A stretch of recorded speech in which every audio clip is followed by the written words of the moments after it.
Good evening, everyone. First, thank you so much for being here. I'm Peter Light, I'm the Superintendent of Schools. I'm just going to make a couple of remarks before we get going on this forum. We're here tonight. Hopefully, it's a continuation of a conversation we've been having with the community over the last several months as part of the AB Forward strategic plan. And I think, I just want to reiterate some basic points that the way we've been funding our schools for the last 50 years has reached a real tipping point for our school district. And that's played out over the last several years in challenges with developing an operating budget that can continue to provide the services that our students need every day. We've been making significant reductions over the last few years. We have had to reduce over 40 positions from what we have of staff, and we've had to reallocate another 40 positions within the budget to support students with different needs across the district. And so as we continue to think about the impact of that and the way the budget has been constrained due to reductions in the amount of state aid AB receives over time, not actually as a number, but as a percentage of our budget, as well as just the overall ability of our towns to contribute tax funding to schools year in, year out, we're at a point where we are struggling to try and continue to do things the way we've always done. And so we're having this conversation with the community now, not necessarily looking backwards, but trying to look forward. Looking forward, I would love to be able to stand here and tell you that we're in the clear in terms of budgets, but that's just not going to be the case. The same budget pressures that have happened over the last couple of years are going to persist into the future. Our primary drivers, and the chair of the school committee will talk about this too, but it's really about health insurance and personnel costs. Those two drivers are moving at record paces right now. Even just moving into next year, we are slated to have about an 18% increase in health insurance costs. There are no other options around the state. There's no better plan out there that we can move to. We've already tried to do that research. Those are just the cost of health insurance alone.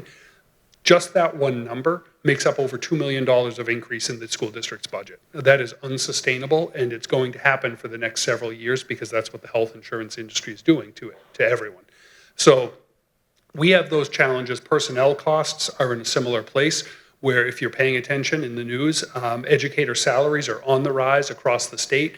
It's certainly well-deserved based on how hard all educators are working, and it's a budget pressure for what schools do. And that's a tension that we're just having to manage as time goes on. But we see those two drivers really persisting over the next 2 years and into the future, even after that. And so we're at this point where if we continue to make reductions to what we're doing in the structures we have, we're going to find very quickly that we have a school district that's just not recognizable in terms of what we can provide for our students and the opportunities and advantages we want our students to have as we move forward. And so we're having this really significant conversation with you as a community now about what can we do to get us on a different track that's more sustainable and continues to provide the outstanding education that Acton-Boxborough has long provided to our students. So you're going to hear a little bit tonight about how we got here, but really you're going to hear about what the options are going forward. We're going to have a very significant public comment period of probably 45 or 50 minutes as we get into this.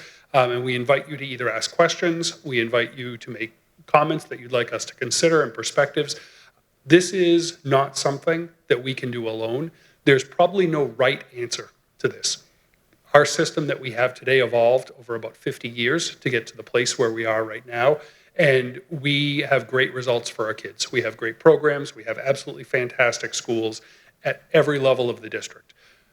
If we were not in the position we're in, where we're seeing changing student needs and the funding formula just no longer works and it's not going to work for us in at least the near future, several years, we're at a point now where we just have to consider doing something different, or we're risking that high quality education that we provide to our kids. So with that said, I'd like to invite Tori Campbell, who's the chair of the school committee, up just to say a couple words, and then we will get going with the presentation and start answering some questions and hearing comments. So, Tori. I'm really glad you're all here. It's really a mark of the value that our community places on education that we are having this conversation.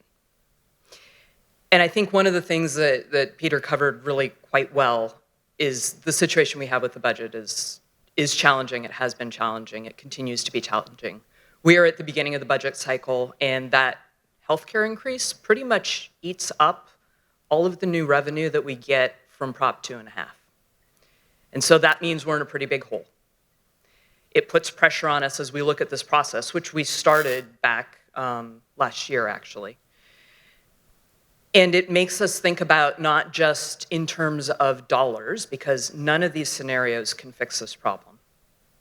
But it makes us think about in terms of what are we doing that sets our educators, our students, our families up for the best possible success, knowing that the next couple of years are going to be tough. So that's something that's knocking around in the back of my head. And maybe a little strange in this way, but I am actually highly motivated by solving hard challenges like this with a good team. And something that I think really surprised me and something I didn't expect was my team is more than just the school committee, and we have an awesome school committee, and we have an awesome administration. This is a great team, but it turns out this team is actually more than that. We have a steering committee that has been looking at tough stuff since June all the way through the summer, has been asking some incredible questions. And then when we open this up to everybody in the community, I have to say that I was astonished and grateful by the incredible, thoughtful, considerate conversation that has come out of it.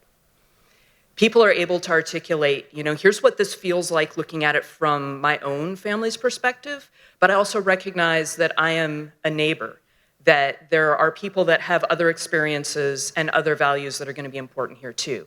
And we have to figure out how to balance all of this. I was telling somebody about this over the weekend, and they said, it sounds like AB Forward could also be called AB Thoughtfulness. And I kind of chuckled at that, but there's some truth to it. Our community is amazing. And so I'm really glad that you're all here. I will tell you, I don't have all the answers to any of this. I'm still kind of trying to process it all myself. But the conversation that we're going to have together is going to help all of us understand things better, and it's going to help us come to the best possible conclusion we can to a really challenging situation. So with that, I think we're ready for Joe to come up here and share lots with us.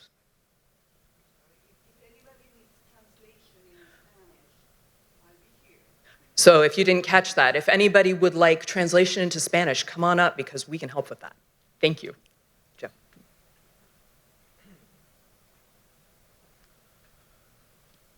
Good evening, everybody.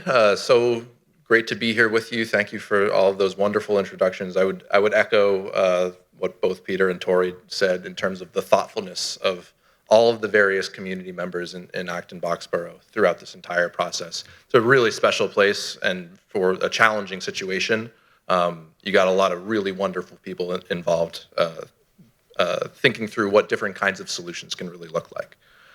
My name is Joe Costello. I'm a director with the consulting team at District Management Group. We're an organization that works in K-12 education. We're based in Boston, here in Boston, but we work with school districts all across the United States on exactly this kind of issue. Thinking about, first and foremost, how do we do what's best for our kids? That's why we exist. That's why we create school districts. But how do we do so in a really thoughtful way with our resources, our people, so that we can create sustainable, lasting systems for our students into the future? In terms of our time for tonight, just a few points that we want to get through, and as Peter mentioned, we really want to spend the majority of our time with public comment and opportunities for questions. But I do want to ground us in a little bit more of the why for this work, some of the project goals, also share a summary of those reorganization options. I think I can provide a little bit more voiceover, talk a little bit about where some of those options came from, and then the process that we're taking to consider those various options, bring your feedback from the community back to the steering committee, so that we can winnow those options down to a set of 2 to 3 options that can then go to the school committee to wrestle with and really make a final decision about the path forward for the district. So with that, I'll dive into just some quick introductions. Again, there are 2 parts to the work that we've been engaged in over the last several months or so, really back since April, May, starting with coming up with a really thoughtful strategic plan. So before we dig into options for reorganization and how we're making trade-offs around using resources, getting clear on what the strategy for the school district should be. So we've had some really terrific conversations with the steering committee, complemented with focus groups and surveys, et cetera, to really think through what that actionable strategy should be that should then guide all of these decisions around making trade-offs. Another goal of this work, engaging stakeholders at multiple stages within this process to make sure that any final plan is really grounded in the thoughts and perspectives of community members, and then really make sure that we're driving results with specific priorities and really clear goals for what we're trying to get out of this process. And then using all of that work from the first 3 goals to outline thoughtful and results-oriented options for reorganization, so that at the end of this process, there's a really clear plan for moving forward that thoughtfully navigates those trade-offs and clearly lays out the benefits of why this option or whatever the chosen option is really does make sense for this community. A couple bullet points that I wanted to share. This came out of our diagnostics, so some of the analysis that we did over the summer, and I think Peter and Tori both spoke to elements here, just to get really clear behind the why for this work. This is really challenging work that school districts really don't go into willingly in most cases. So it takes courage from community members to come together to really face some of these challenges. But as Peter alluded to, and to put some specifics behind some of those points, spending in the community has increased by about $16 million in the last 5 years in terms of funding for education. And yet at that same time, the district has had to take pretty aggressive moves to reduce and restructure its staffing. So it's a pretty tough thing to wrestle with as a community, right? We're spending more, and yet what we're getting for our school district and what we're getting for our dollars is going down. And that's from a variety of factors, largely inflation, costs and drivers of costs in education, and then also a changed funding formula from the state of Massachusetts. Some other important details to factor into this larger decision-making process, navigating these trade-offs, thinking about trends in enrollment, how enrollment has declined in the district over the last 10 years by about 10%. And when we look at the data that's available to us about how enrollment is supposed to change into the future, it's projected to continue to decline by about 4 or 5%. There's other data out there that suggests that might change, but the data that we have at our fingertips right now is saying that. And then another really important piece, substantial capital expenses have built up that may prove challenging to address. And so this really is a conversation about how the communities of Acton and Boxborough want to come together to think about where they want to invest their resources to really get the best results for the broader community. And that final point, again, that Peter mentioned, this district delivers exceptional results at a bargain. When you compare Acton-Boxborough to other districts in Massachusetts, you spend right around the state average, and right in or below the state average, and then right in line with similar districts, which is a really, really tremendous accomplishment. But as you look into the future, the district does face some specific risks with continuing to deliver those really strong outcomes because of some of those financial challenges. So there's a lot more behind this. I'd encourage you to go onto the AB Forward website to dig into some more of the data behind the current state of the district and really what's prompting this work. Because there's a lot of nuance in the story there. We are right in the middle, heading towards the end of our process. We started by convening a steering committee of various community members and school and district leaders, school board members, school committee members. And then really over the summer, June through September, we conducted this diagnostic and started drafting some of that strategic plan language that should drive the decisions around resourcing.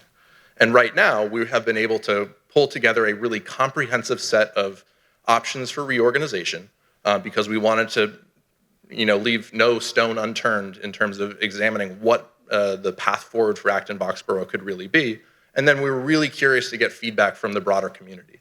So we're in the middle of focus groups with select stakeholder groups so that we could be really intentional with listening to and learning from a variety of different community members and staff members, students, et cetera.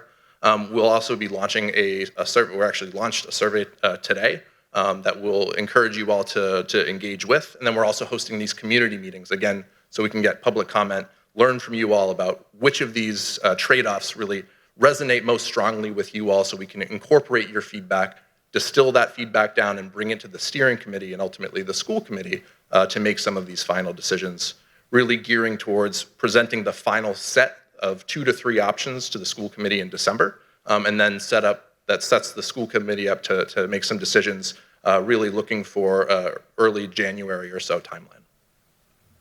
So where we're at in the process right now, at our last steering committee meeting, we were able to refine a set of options and confirm the stakeholder engagement plan with the steering committee. And we're really in the throes of this gathering feedback from the community right now, which is truly wonderful. We have been, my team, I have some team members here, truly privileged to engage with your friends and neighbors. You got some really wonderful people here, a lot of different opinions around what the right way to organize a school district could be. Which is a beautiful thing because we're able to bring that together, engage as a community, and think about what the right combination of those options could be that would really produce the strongest results for the community. But again, we'll be distilling that feedback down, share it back with the steering committee in November, and then workshop the final set of options that we'll then share with we'll finalize with the steering committee in early December, and then share with the school committee shortly thereafter. In terms of the feedback that we're really hoping to gather, understanding those trade-offs, priorities, and what the district really needs to do to support the needs of the community. And then really as we dig into different options for reorganization, we want really specific benefits and drawbacks that are customized to the community members here so that we can really make sure that we find the perfect blend of these options for reorganization that does the best for the full Acton-Boxborough community. So during our meeting today, I'll run through those options for reorganization, but then we'll save a majority of the time for both questions and public comments so we can continue to engage the community in that way. So in terms of options for reorganization, there are a few key provisions. All of these materials are online. Just want to hit on a couple key things. First is just the school closure ideology and reasoning. So making sure that it's clear what is behind some of these decisions between potentially closing a school or potentially merging schools. And based on the Acton-Boxborough analysis, really potentially closing a school building based on the total cost of that building. So that's why we've used Conant for that in terms of the total cost of renovating that facility. And then in terms of potentially closing a school or merging schools, we ended up moving forward with an option for that and want feedback on this based on the lowest enrollment for those schools, but also more importantly, the preferences in the kindergarten lottery and how those preferences evolve over time. That's really the driver behind the decision for Miriam and then the potential merger of McCarthy Town and Miriam. There's also some really important details we'll get into in one of the options later on around the approach to unifying a school community during a merger. So if that is the path forward and there's no set option that's been decided on, we're very much in the gathering feedback stage now. But there's all sorts of planning that would need to happen after to think about what the right way to merge school communities really should be to minimize the impact and ideally lean into the benefits for the community for taking that kind of an action. And then the last piece, a general provision or philosophy for this whole process. The goal here is to minimize disruptions whenever possible. So as we think about what the final versions of these options could be, careful consideration is going to go into enrollment policy design and really how students end up in different buildings. So with that, we approached our analysis, or we approached our design of these various reorganization options by trying to be as comprehensive as possible. So we broke our framework down, if you will, into 3 big components: facilities, schools and programs, and then grade levels. So thinking about the current footprint of the district, all the different buildings that the district has access to right now, thinking about the costs of maintaining those facilities, renovating them, bringing them up to where they need to be. So having all of those different options laid out. And then we have a variety of approaches for the various schools and programs. So schools, imagine a larger school having multiple, or a larger building having multiple schools within it. So thinking about the various configurations of moving those schools and programs around, programs also being some special education programs, more specialized programs, et cetera. But thinking about how the district could organize those different schools and programs. So all of those different options laid out there. And then the last piece, thinking about the grade levels that go into those different schools and programs. Oftentimes, I work with school districts all across the country. People get grounded in whatever their experience was when they were in elementary school, and they say, oh, I went to a K-5 school, and so all elementaries need to be K-5. But there are a variety of different grade band configurations that school districts explore, all of which have different trade-offs associated with them. So we wanted to spell out what some of those different grade level band options could really be. Some important caveats with all of these options that we laid out. You could really have any combination of these different options. Obviously, some of them are feasible, some are not feasible. So in our first pass of our analysis, we ruled out the ones that would be infeasible, really based on the current size of schools and which schools could really fit together in different kinds of buildings. I think that's a unique feature of Acton-Boxborough in terms of the actual elementary buildings and junior high and high school buildings and how much space and really what that space can house in terms of the total number of students. And then the other important caveat, Acton-Boxborough has a really rich array of specialized programs. All of these options maintain the integrity of those programs, so want to be really clear about that detail as well. So with that analysis, we were able to create this full reorganization framework that lays out really 9 distinct options for reorganization. If you have been going through these materials, you will notice that there's some overlap with them, especially with different facility design, the different mix of schools and programs and grade levels. That's because there are similarities between some of them, but each of these has some distinction that really defines it as its own separate option. We have the yellow ones are really all of the elementary specific options, and that's really thinking about grades K through 6. And then we have 2 options that include integrating changes at the secondary level, both the junior high and the high school. And then we have 1 long-term option, which we didn't spend a ton of time with just because the concept is you could expand the district or region, and that would create some efficiencies in terms of how a central office could spread out its services across more schools in that sort of way. Obviously, to do that or take that kind of a step would require a lot of planning, a lot of cooperation with neighboring communities, really to make sure that it makes sense. And then for each of these options, we went through and we're working on continuing to build out a really, really thorough set of criteria for assessing the appropriateness and effectiveness of these different options. So some specific details related to their impact on students and families. First and foremost, we want to make sure that we're designing schools that are strong for our students. We also want to be really careful with how these different options for reorganization are impacting our staff members.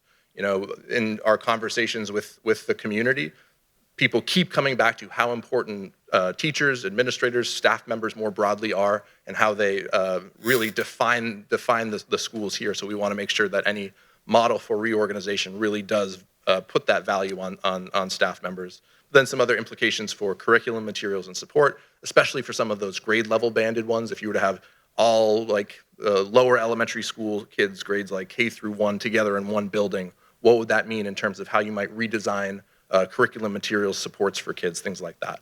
And then we want to make sure we have summarized strengths and drawbacks, and then of course projected resource implications, just recognizing how important financial sustainability is for this community, and making sure that any option that is put out really does put the district, both Acton and Boxborough, on a really strong, stable footing moving forward. So with that, there are all these different options. I'm going to go through these fairly quickly because there's a lot of detail to unpack here, and I think the more important aspect of tonight's meeting is hearing from you all. But just to give you a little bit of flavor of what these options are, I would also encourage you, if you haven't yet, to go back to that AB Forward website. There's some really tremendous materials up there based on the materials that you're seeing. There's a video that walks through all these materials as well. But this first option, really maintaining everything exactly the same. You can see summary of benefits and drawbacks. You also see in the top right-hand corner the sustainability score. So that is only looking at one option or one metric for success. So thinking about financial sustainability, there is a whole matrix of other benefits and drawbacks that need to be considered for the school committee to make the final choice. We just wanted a quick read on what the sustainability, the financial implications would be for these different options. The second option is shifting from 4 to 3 elementary buildings. So this is closing the Conant building, but then really you maintain 6 separate K through 6 schools within those 3 buildings. And you can see a whole host of benefits and drawbacks there. One of the key challenges and why the sustainability score is rated on the lower end is that, yes, you save money by not investing in renovations at Conant. However, by keeping 6 distinct schools, you really don't get any of the benefits or the efficiencies of merging or combining schools together. There are a few different options for how you could shuffle the buildings and really fit the puzzle pieces together, but that's the general spirit of this second option. The next option, consolidating to 5 schools, so same sort of idea from before, close the Conant building, but then you shift from 6 to 5 schools. We identified 2 different options related to this. One, because if you're going to go through the trouble of closing a school and school building, it could make sense to close that school as well and then redistribute kids in a thoughtful way across other schools. Another option would be you close the Conant building, but you don't close Conant the school, and you identify a different school. In this case, we identified Merriam for the reasons I mentioned before, and then you redistribute those students, move Conant into that space. So again, for all of these benefits and drawbacks, different communities are impacted dramatically based on these different kinds of decisions. But you can see some of the different implications of some of the designs here. This one, option 4, very similar to the previous option, except rather than closing one school, this is merging Merriam and McCarthy Town, the 2 schools with the fewest primary choices, and moving them into one building. This word merge has a lot of various meanings behind it and would require a lot of planning to do it right. We provided some additional information around what that could look like. One is integrating into one approach. That's really more of like close one school, but you're really intentional about moving the Merriam students into one school community, so you're not distributing them across the variety of the other schools. Another option is to create a combined approach, so taking the best of pedagogical approaches from both schools and really thinking about what that new school could look like. And then that's really based on a combination of existing practice. And then the third option is similar to the second, but thinking about what a new option could be, a new approach that still is distinct and reflective of the needs of both of those school communities. So as I mentioned before, there's a lot of planning that would need to go into exactly what this looks like, which would be the next step in the process once the decision is made about which path forward the district chooses to take. Option 5 starts to get into this reconfiguration of grade level bands. So thinking about breaking up your schools away from the K through 6 model into different kinds of configurations. The first version is a full grade band model where essentially you have 3 elementary buildings, Blanchard, the Boardwalk campus, and Parker Damon, and you create banded or grade level bands within each school. So pre-K through K, you have almost like an early childhood center at Blanchard. Then you have grades like a lower elementary potentially at Douglas and Gates, and then an upper elementary grades 4 through 6 at Parker Damon. Pros and cons, right? There's a lot of efficiencies that you could get by having students of the same grade level in one space. It's like great for redistributing service or like making sure services are concentrated in certain areas. However, some clearly defined drawbacks of having students in many different schools, a lot of different transitions, right? So a lot of pros and cons to these different kinds of approaches. Another version of this hybrid model for grade level bands, you keep Blanchard as a K-6 school, but then you think about your Boardwalk and Parker Damon campuses as an upper school and a lower school that allows for more resource sharing within those buildings. So you would have like a separate principal for both the upper school and the lower school. They would be coordinated because they're in the same building, but you have fewer transitions between different buildings, different campuses across the broader Acton-Boxborough community. And then option 6, consolidating to 3 K-6 schools. This is very similar to can you still hear me? Yeah. To the previous option, version 2, but rather than having an upper campus and a lower campus within Parker Damon and Boardwalk, you just look at it as one big school. And there are ways to create smaller communities or strands of teachers, strands of programs within those larger campuses. But from an administrative standpoint, you think about Parker Damon and Boardwalk as one distinct school. So that's really the idea with that one. The last two options that we'll go into are the secondary options, where it's really bringing secondary schools into the conversation. We included it in this like broader grade band conversation because the idea is you would break up your K-6 model and you would move your sixth graders up to the junior high right now. There's some pros and cons to that, some spatial constraints at the junior high to really make that work. But that would create a proper middle, like what we would call a middle school. There's a lot of research out there that says sixth graders belong with grades 7 and 8. There's a lot of research on these different kinds of models, but there is research that supports that. And then another option would be to move, because of the spatial constraints at the junior high school, you move your sixth graders to the junior high, and then you bump your eighth graders up to the high school. And there are ways to do that. It sounds very scary, but there are ways to do that where you keep all of your eighth graders together. You create almost like an eighth grade academy. But there's some potential benefits, especially when you think about the integration of eighth grade into the high school programming. If you think about, the level of rigor of different programs and access to different programs in that sort of way. Again, benefits and drawbacks to these options. The reason this particular model is red is because it maintains Conant as a sustained building. So you don't realize the benefits there. The other version of this would close Conant, right? And then you shift all of your elementaries to K6, to K5. You slide sixth grade up, and then you have the two different versions of that option. So there are some advantages there. There other ways to really think about that. But again, not to belabor the point, move forward with these specific options. But when you think about especially those 8 options, you can really break them down into 4 core options, right? So you maintain the status quo, we don't really do anything. Then this idea of facility consolidation. So do we want to move forward with consolidating the facilities that we currently have, really thinking about what do we do with Conant, where we as a community know how much it would cost to do the renovations that the space needs, or to build a brand new school. So make the decision there, consolidate down from 4 to 3 elementary buildings. And then thinking about what you do in terms of grade bands. Does it make sense to maintain our current K-6 structure? Or is there an opportunity to create grade bands within our schools, especially when you think about how a larger campus is organized to really create a smaller community? And then the last consideration is really, what should we do with sixth grade? What's the most appropriate place for us to keep our sixth graders? Does it make sense to create that or shift to more of a middle school model? If we were to do that, how do we make that work spatially? And then with either adding portables or something like that, modular classrooms to the junior high school, or shifting your 8th graders up to the high school. And then, of course, that other option that we'll leave there, just something to think about as time goes on.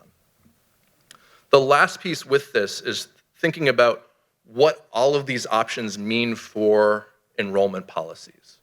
Because part of the reason we didn't specifically call out individual enrollment policies with each of those different options is because there are a variety of different enrollment policies that you could take with each of those options. So you have like the full set, and we didn't want to create like 50 different options for the way the district could move forward here.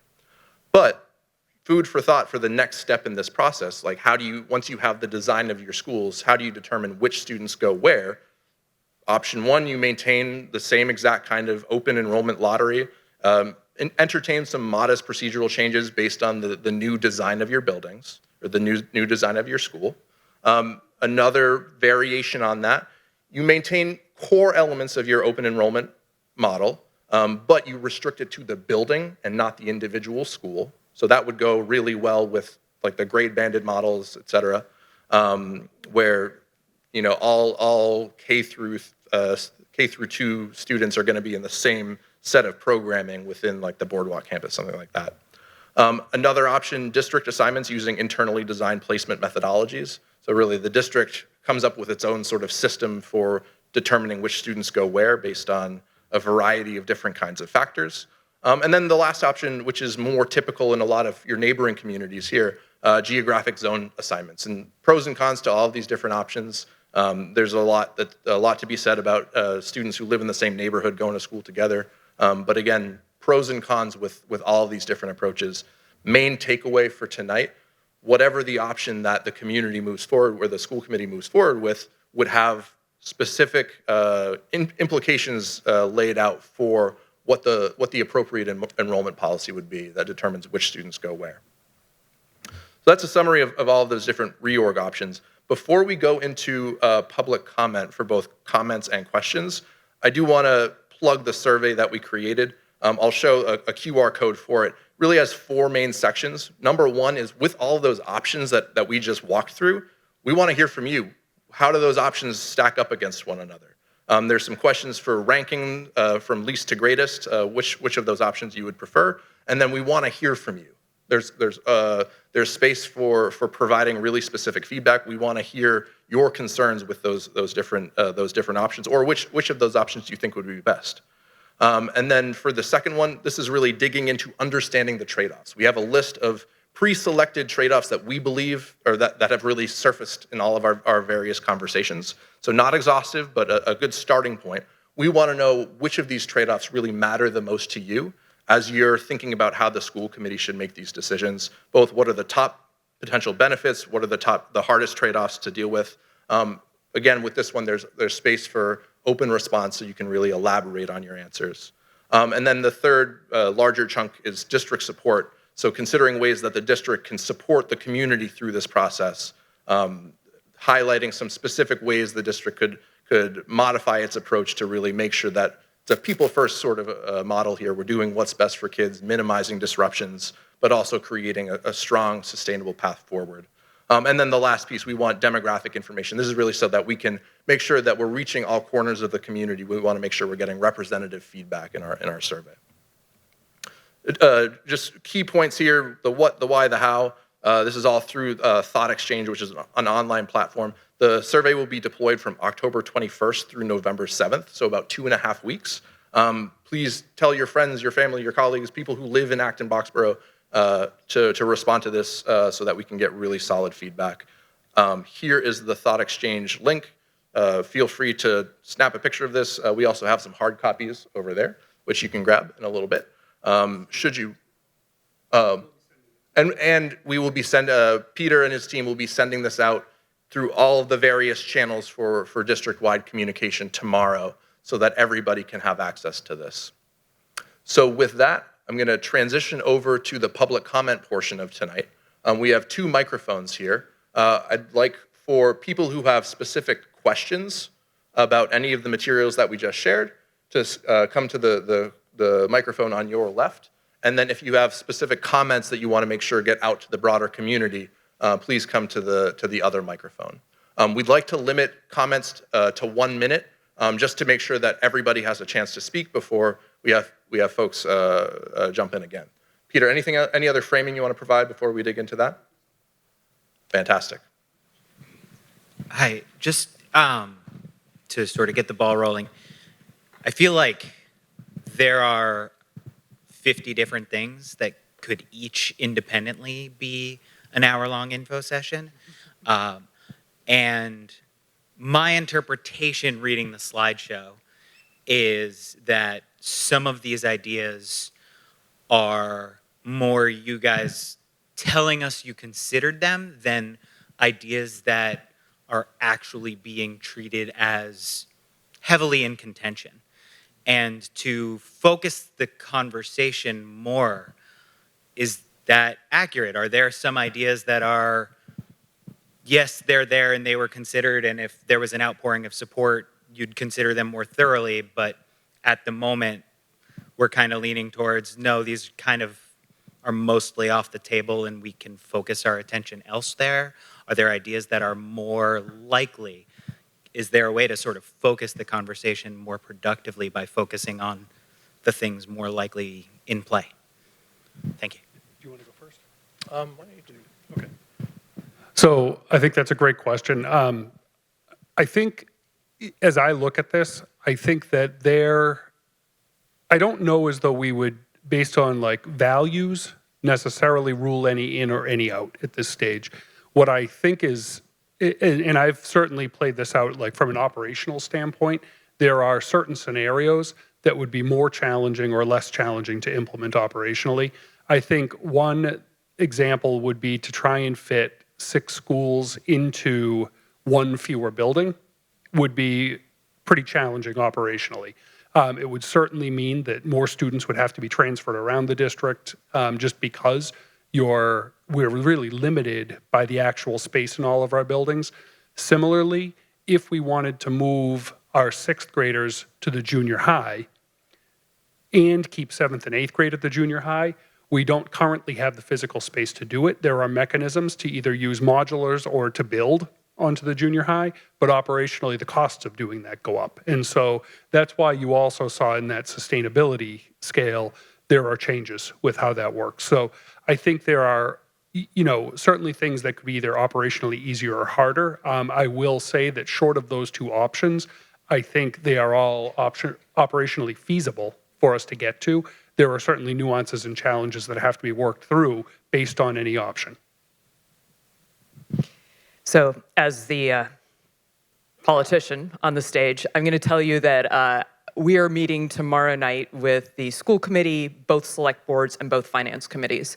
And we are talking about the challenge that is the upcoming year and the years ahead. If you're from Boxborough, you've probably been having conversations about fire stations. If you're from Acton, you've probably heard conversations about what we need to do with our public works facility. You're now hearing the school side of things. None of this is good, right? Also, my background is military. I've done a lot of strategic planning. You always look at the status quo. It's something we all know. It's something we can use as a basis of comparison. And I will tell you that as I'm looking at what the budget looks like and what things going forward look like, I don't know how we could possibly do that without another pretty serious override. So I guess that's me telling you quite honestly that at this point, in the beginning of October, as we're starting to look at the budget, I don't know how that one is possible. Beyond that, I look at every single one of these and I start thinking about one of them and I start thinking one thing and then I hear somebody else share something and I'm like, ooh, I didn't think of that. I don't think anything else is off the table at this point, but that's the one that I worry about and I don't think I could sell to all of the other leaders in the towns. No, I think from our standpoint, we only shared options that were feasible. They still come with trade-offs, but from our standpoint, everything is on the table. So.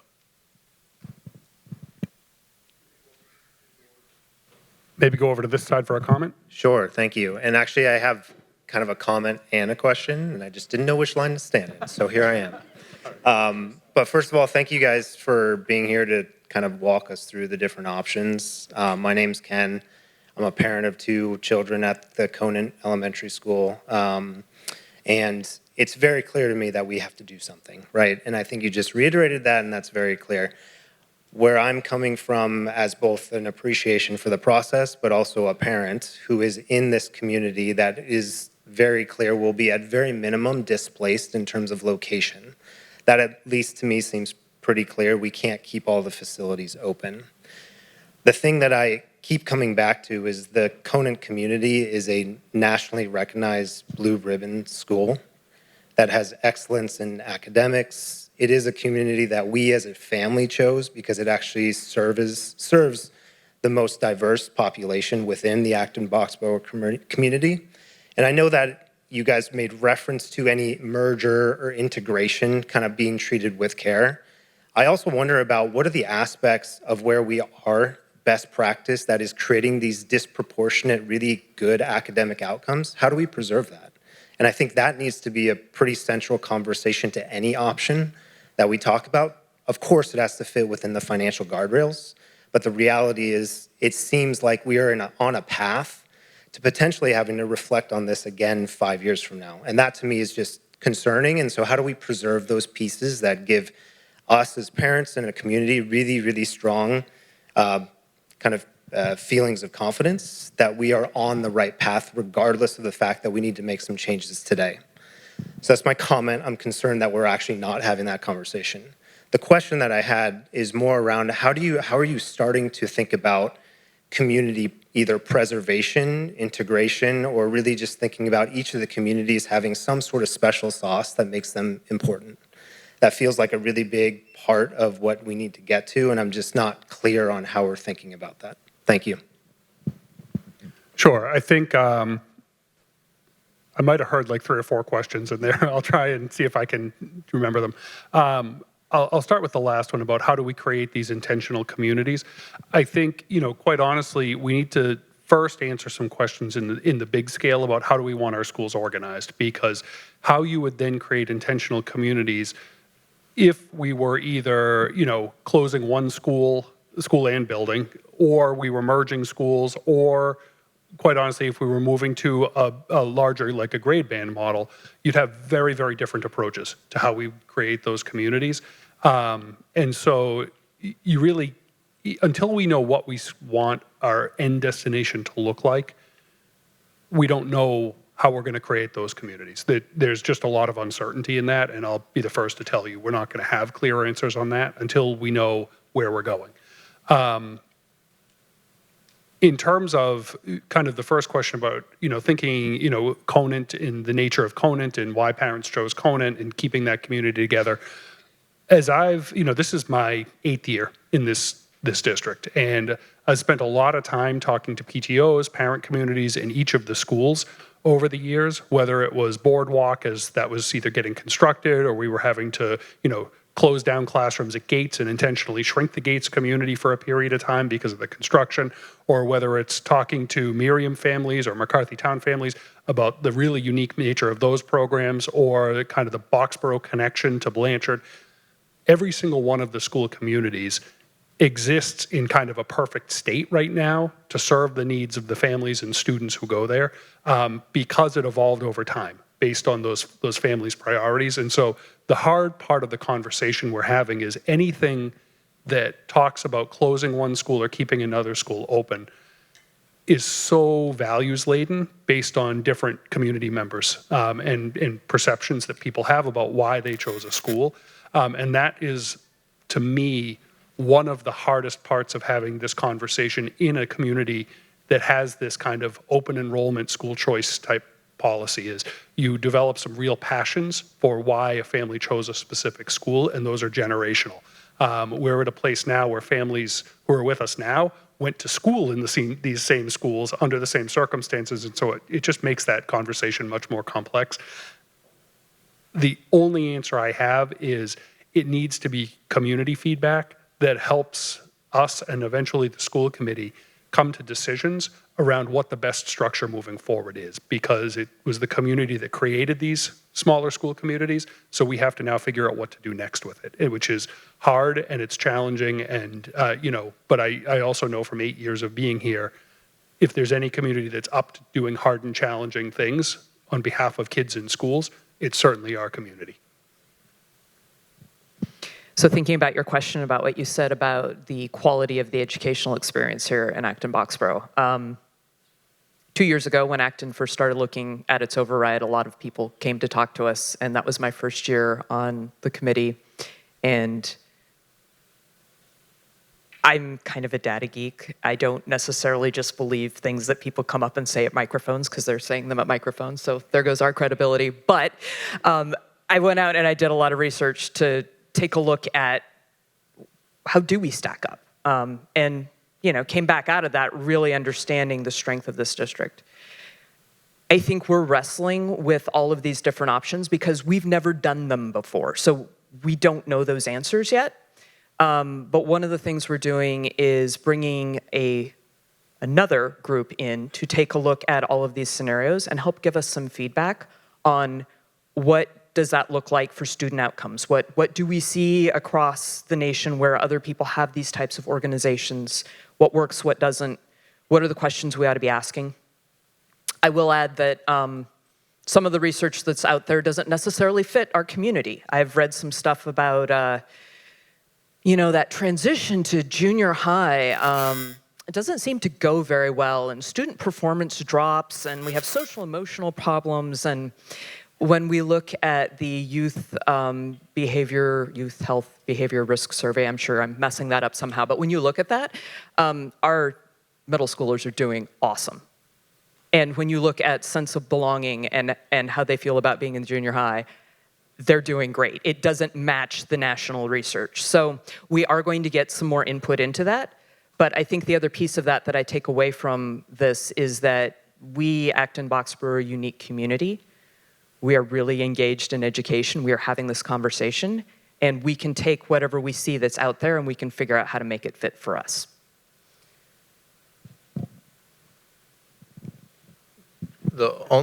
These are the people we want to hear from. But the only other thing I would add, just like from working with this community over the last few months, part of the reason we started with the strategic plan was to really define that special sauce for the district, right? Thinking about the work that happened before the strategic plan, the vision of a graduate, and then thinking about what the implications are for the actions that the district should take to really maintain, safeguard the amazing things about this school district, and then explore what the district could look like under this new configuration to make sure that is driving the decisions around these various options.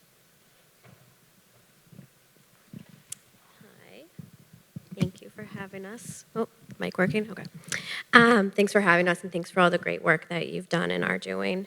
I feel bad asking a financial question after you talk about the great community that Conant is. I'm not a Conant parent, but our girls went to preschool together, so my heart goes out to all the Conant parents that feel unrest and targeted. But the financials are important, and one question I had was, if Conant were to close, what would you do with the land? Would you sell it? Has the profit of a land sale been considered? More so, my question is the latter. Has the profit of a land sale been considered rather than what you would do with it?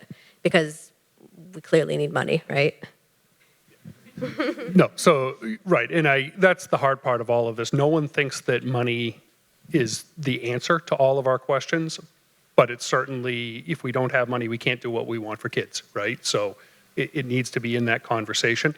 We have not had a conversation about what to do with the building or the land intentionally to make sure that first we're having the conversation about what we want for our kids in our schools, and then we'll deal with the latter. Now, I can tell you, in dealing with the latter, if the district deems the building surplus, then we have an intermunicipal agreement with both Acton and Boxborough, whereby if it's surplus for either of our school districts, then we would have to sell it back to the town for $1. So there's no new money coming in for the school district from that. Now, I do know that there can be mixed uses of buildings. For example, some school districts might lease out parts of buildings to outside organizations who have uses for things where you're generating a revenue stream over time. There are other needs that the community might have for things where we would enter into a larger discussion of that. But right now, we just want to focus kind of on this because it's not going to be a windfall for us, I don't think, either way. Why don't you think either way? I mean, it's huge land. Well, because the question was why not either way? I mean, ultimately, because if we don't use it as a school district, it's only $1 to the schools because we have to sell it back and we can't. Yeah, so when the region was formed, and this is 2014, I think, right, was the regional agreement that actually brought the elementary schools into the school district. There was a committee that worked for several years to make sure that happened. And in that, they developed something called a regional agreement.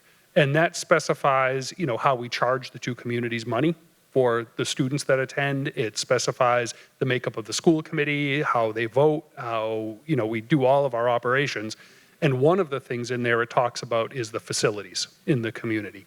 And it specifically says that should either, and I'm not quoting it, but should the school district determine that a school building is no longer needed, then it needs to be sold back to that community for $1.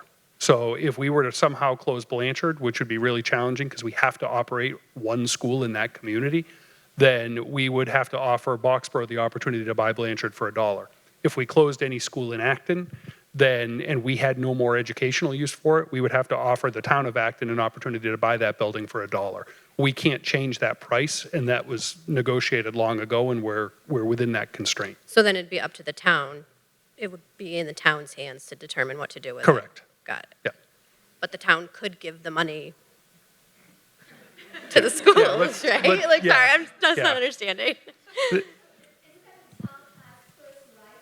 So they can buy it for $1, and then if they don't want to buy it, then the school district sells someone, or it's just only, that is the stipulation that it has to go back to the town for $1, or does the town just have first opportunity? I don't have the regional, so the question was, does the town have first right, or does it have to go back to them for $1? I think the challenge for us is, we can only count on things we know. And, I have heard a lot of talk in the community. There are people who have all sorts of ideas about how to reuse any of our buildings that might not be used. And the bottom line is there are very few opportunities in that where the district is going to generate any revenue. And so, when I think, at least in my role, on a scale of how I need to make decisions, I need to go on things I have reasonable certainty of, and making a profit off of a closed building is not one that I would recommend right now. So one other thing that I think gets lost a little bit as you look at the scenarios is the difference between what closing a building avoids, a cost avoidance. That's a renovation, right? So if you think about how that hits you in taxes, those things, when they're big enough, those come in as debt exclusions. That's not related to the operating budget. So we kind of have two different things that we're looking at here. It's it's the one time of either selling the property back, or it is the avoiding not having to do this debt exclusion when, oh yeah, so by the way, I did mention the fire station, the DPW as well. This is like all of these things coming together, not good. And the other piece is looking at how we're organized and how it affects our operating budget on a year-to-year basis. And so I think when I first read through this and I was looking at it, I was like, ooh, $17.5 million. What could we do with that with the operating budget? Oh yeah, no, we can't do anything because we're talking about a renovation that we're avoiding, or we're talking about a building that we're not using anymore. So kind of keeping those two things separate in your head as you read the scenarios might be helpful. And just to circle back, we did look up the answer, so thank you to our school committee members in the front row who looked that up for us. But the way the regional agreement is worded is should, and I forget the exact words, but should the school district no longer need a school building for school-related purposes, it shall be sold back to the town for the sum of $1. So that is it has to happen if it's not used for school-related purposes. Now, what school-related purposes could be a wide idea. It could be community education related. It could be, other types of programming that happen in a building. So I think that's why it's vague enough to still be determined. But other than that, we would have to give it back to the town for $1.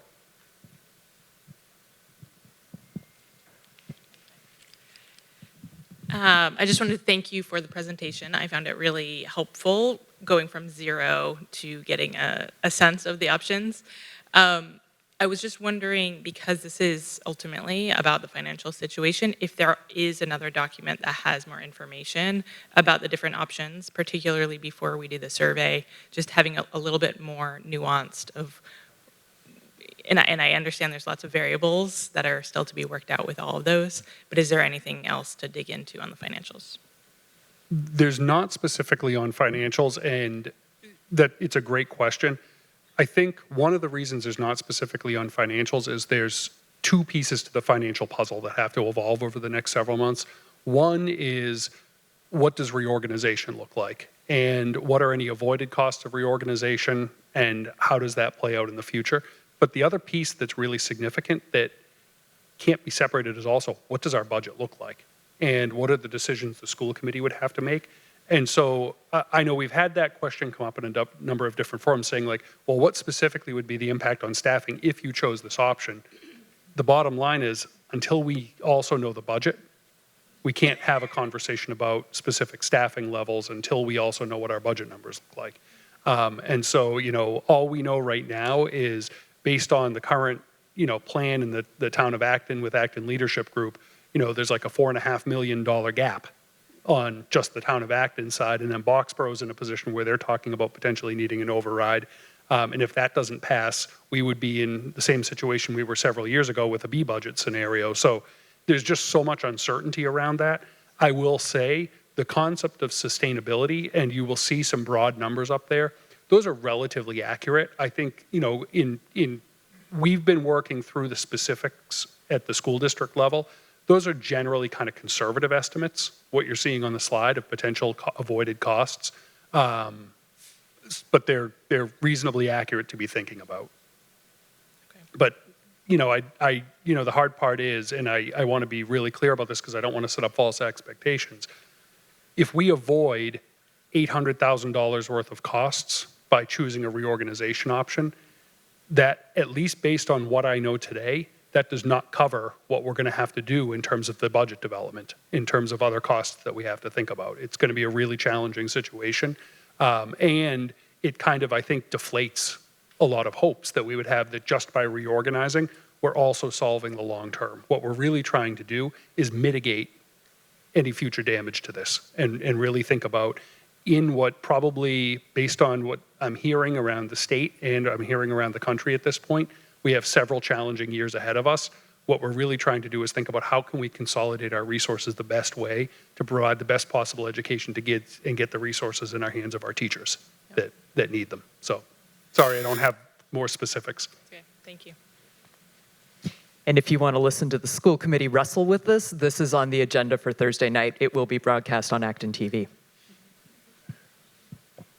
I wanted to make a comment.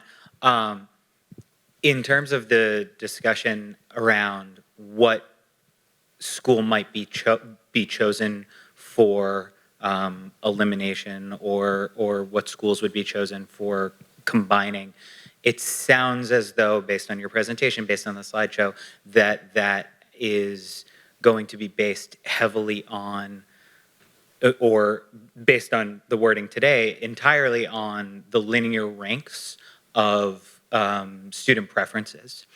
And I feel that such an approach really misses something about the whole point about having different schools and school choice. And I imagine that if you were to look at the data more granularly, you would see some really interesting patterns emerge. I would imagine that there are some obvious clusters of similar schools are preferenced and similar schools disfavored. And so I imagine that, for example, Miriam comes in last, as you said, amongst the primary choices.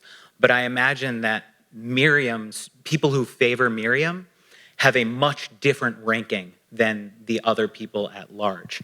And my guess is that's also going to be true of people who favor McCarthytown, which I believe is the second least favored.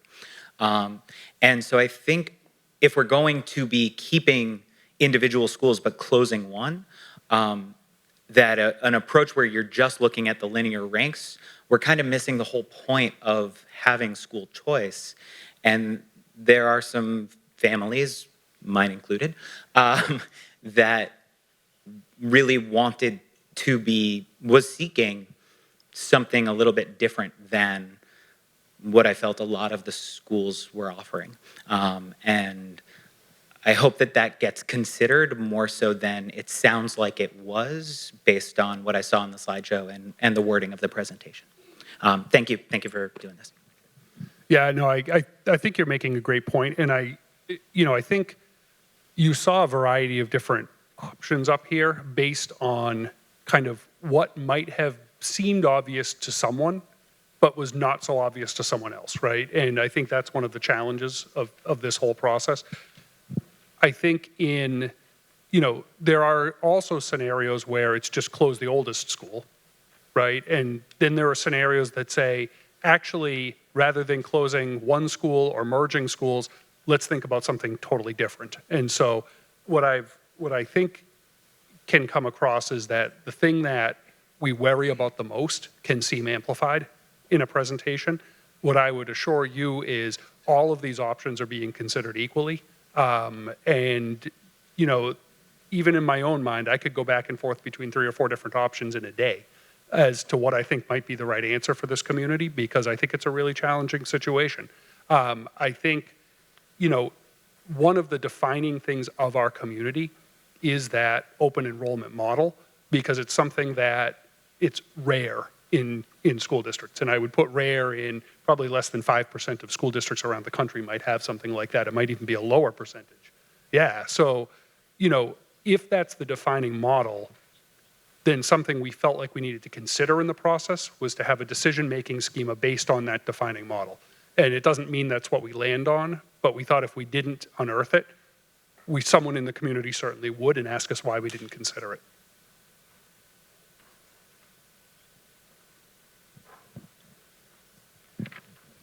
Hi.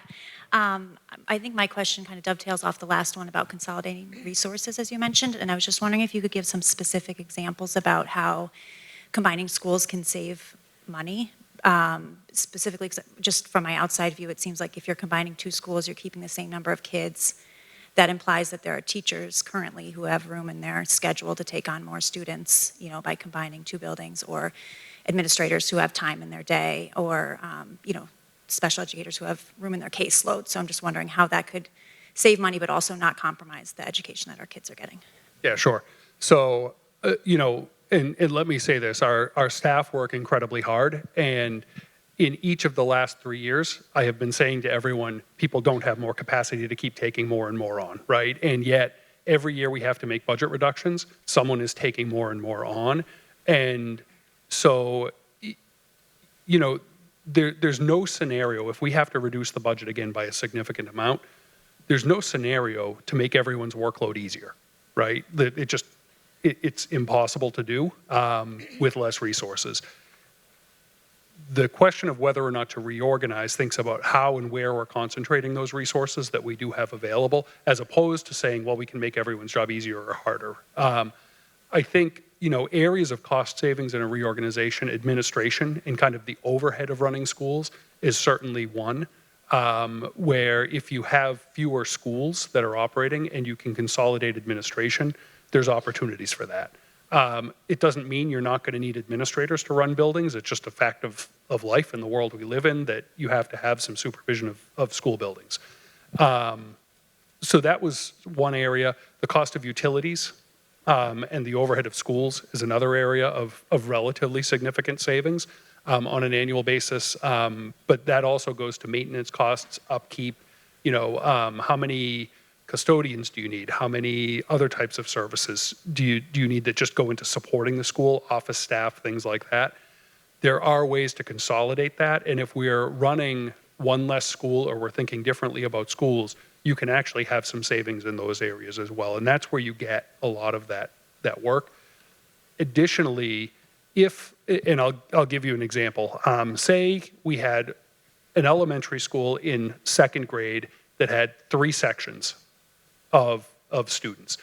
If you tried to reduce one section of that elementary school, you would have, instead of students in 21, 21, and 21, you would have 32 students in a class, and that is numerically not feasible to do.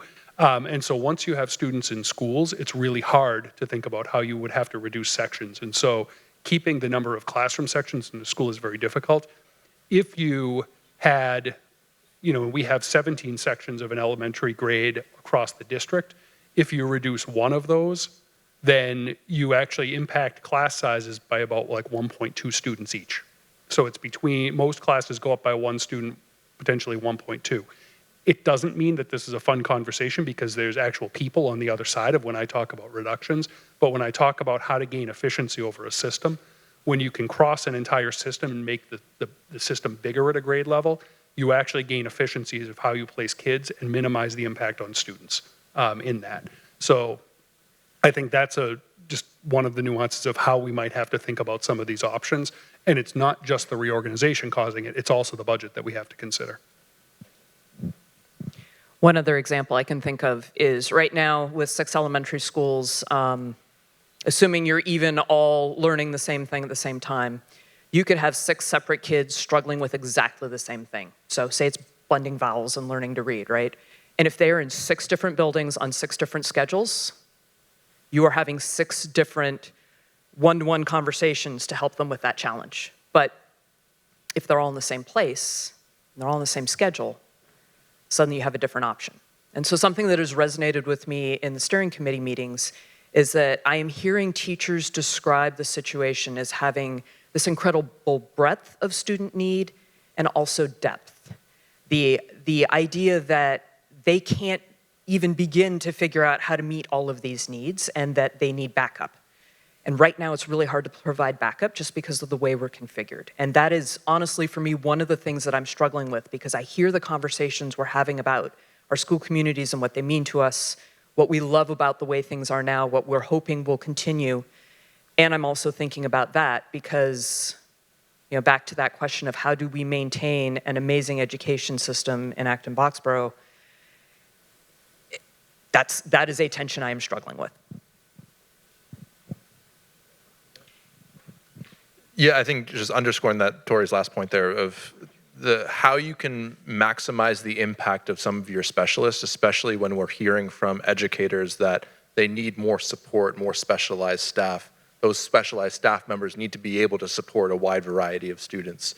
And if you have more students within a certain grade band, it's easier to regroup those students during an appropriate time for intervention or enrichment, something like that. So that's where some of the biggest efficiencies come from. Hi, I'm a member of, I'm a resident of Boxborough, and I have a first grader at Blanchard and another one starting in kindergarten next year. And it's kind of adding to this conversation about these drawbacks and positives. And I just wanted to say a few things. One is that, I do feel like the value of community is very important, that, putting aside the distinct communities, but just the longevity of having people together for a long time and having my first grader look forward to running something when he's an older kid at the same school, seeing the older kids do that, having the older kids help younger kids. I think that's all very valuable stuff learned in schools that aren't just hyper-focused on how can we help this one grade. I worry that that'll be kind of a factory performance kind of mentality where it's just maximizing performance instead of thinking about all those other values that are important too. And then specifically, I worry about with the options, we're worried about option 5, version 1, which is the full banded model where Blanchard is only kindergarten and everyone's just there for 1 year and moves on. And I just, I worry that that's, not going to build the communities that we want. And I think that the difference. One of the things I worry about, and I wanted to mention to this group, is that with the survey, and I haven't seen the survey yet, but I saw the slide that said you were going to have people rank their options. Option 5, version 1 versus version 2 is really different to me. Version 1 has everyone transition full buildings twice in their elementary career, while version 2 has 0 transitions in buildings for the entire 7 years. And I don't know if you've separated them out in the survey at all, but I worry how would I even compare those two as just one rating for option 5. So thank you very much. Thank you for that. I'm actually going to just build on that because I'm going to second her on all those points. But one additional point there is really, I think what's unique about the communities is it also encourages parental involvement in the children's academic career. And I think, to her point, if the kids are transferring schools every 3 years, I think it becomes hard, especially in families, when you have kids in different schools, and you're not really getting that chance. And I think you mentioned, Peter, the time that it takes to build those communities. I think if you're, again, focusing just on those small groups of kids, it really, I think, discourages parental involvement in that deep community with their kids. And I think not only from the siblings' perspective and just kids in general being together, but also from a parent perspective, to be able to stretch between 2, maybe 3 different schools during their kids' career, I think could be very tough and discourage that. So, thank you. Yeah, thank you. And as we're coming back over to this side, I think one good opportunity just to remind everyone, as Joe said earlier, one of the things in goals of doing this early was to put out the ideas that could be feasible, right? And in order to then have an understanding and be able to go deeper in the conversation with all of you in our community about what are the priorities that you have now, about how we make decisions, because I think what ultimately we want to do is start being able to move away from quickly those things that don't meet the vision of the community and be able to start narrowing that down into a more workable group. And the reason then that it has to go to school committee for a final decision is because ultimately they're the group that then has to reckon with what's our actual budget going to look like, and how do we fund our schools. And so they need some options to be able to then pick from and say, all right, here's what the community doesn't want. Here are the things the community could live with. And now how do we choose the option that's right for us in order to be able to move forward? Hi, thank you. I am Renee. I have 2 kids at Merriam. I'm also an AB graduate. I graduated from Conant. I chose Merriam. I think I might be an anomaly there. But I just want to say I'm here for the long haul, right? I know the value of an AB education, and I trust that you guys are going to make the decision that's right for the district. I have 2 tactical facilities questions. The first is, does merging the 2 schools for Merriam and McCarthytown mean putting Conant in one half of that, and does the other half of that building have the capacity to have both Merriam and McCarthytown?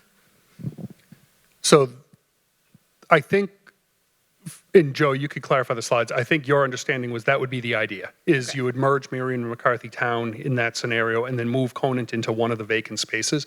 I can tell you there are not enough classrooms in one building to do that where all students can have that choice. Okay. And we would have to have some process in place where we could then figure out, all right, how do we narrow down who's in those different classrooms? So, you know, it's not an easy decision, but want to be really transparent. Like, there's no way to take 3 existing school populations and put them into 2 physical buildings cleanly. Right. It just doesn't add up. Okay, thank you for clarifying that. And then my second is just in the middle school model. I am a former middle school educator, still an educator, but at a high school now. Is the administration building that it was the old Merriam being considered as a 6th grade building to sort of have the middle school campus for junior high, 6th grade, if, in the event that that model is considered? We haven't done that because right now all the spaces in that building are being used. And in order to do that, I mean, it's certainly something we could consider, but in order to do that, we would then have to go and take up spaces in all the schools in order to displace the offices that exist outside the schools. Sure. We actually had been working for years in order to get our offices out of the schools to give the schools more space. Yeah, I was thinking about like the developmental appropriateness Yeah. of 8th grade and wondering could the admin buildings be in a high school in a wing, and thinking about sort of the Yeah. campus community. Thank you.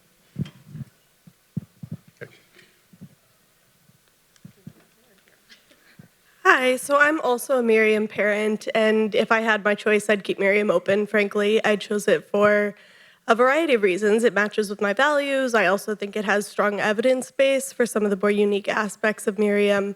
But if I put that to the side, I'm kind of concerned about our strategy of just closing Conant or just closing Merriam or trying to squash McT and Merriam into one half of that school, which is impossible. I would like to see data about the individual differences between the schools, not the shared district-wide curriculum, but the things that make them unique, right? So I can only speak to Merriam, but project-based learning, that's unique, that's important to me. Looping, having student-led conferences, student-led learning, perseverance, that's important to me. And I'm sure there are things at the other schools that are important to those families as well. So what I'd like to see is an outline of what is unique about each school. Would there be a path forward where we could consider maybe having a boardwalk campus that has like a shared grouping of values that's somewhat similar, a Parker D campus that has like a shared grouping of values that's somewhat similar? Instead of thinking about closing a community, could we have 2 schools with similar approaches? And I feel like that might be a different way to go about this that would lead to more cohesion. And frankly, as a current parent, I'm pretty concerned about how this transition is going to happen for my child. And I'm pretty concerned about not understanding the timeline. And is this going to happen next year, and how? And the options for kind of splitting up the kids and thinking about how my 2nd grader is going to make friends, which has been hard. And so I'd really like to see more information about that. Thank you.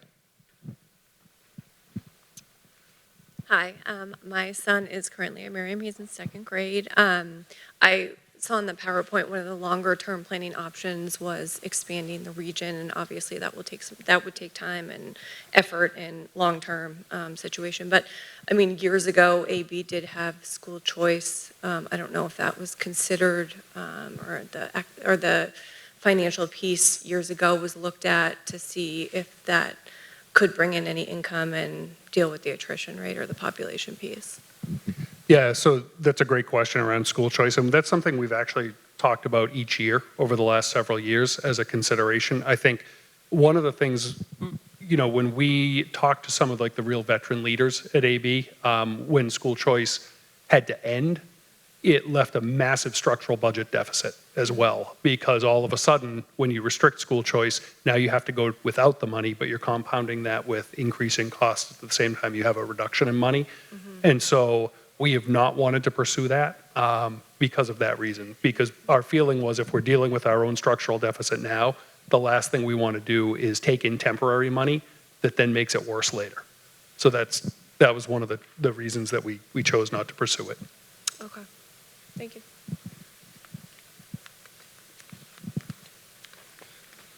Thank you very much. Quick questions for you.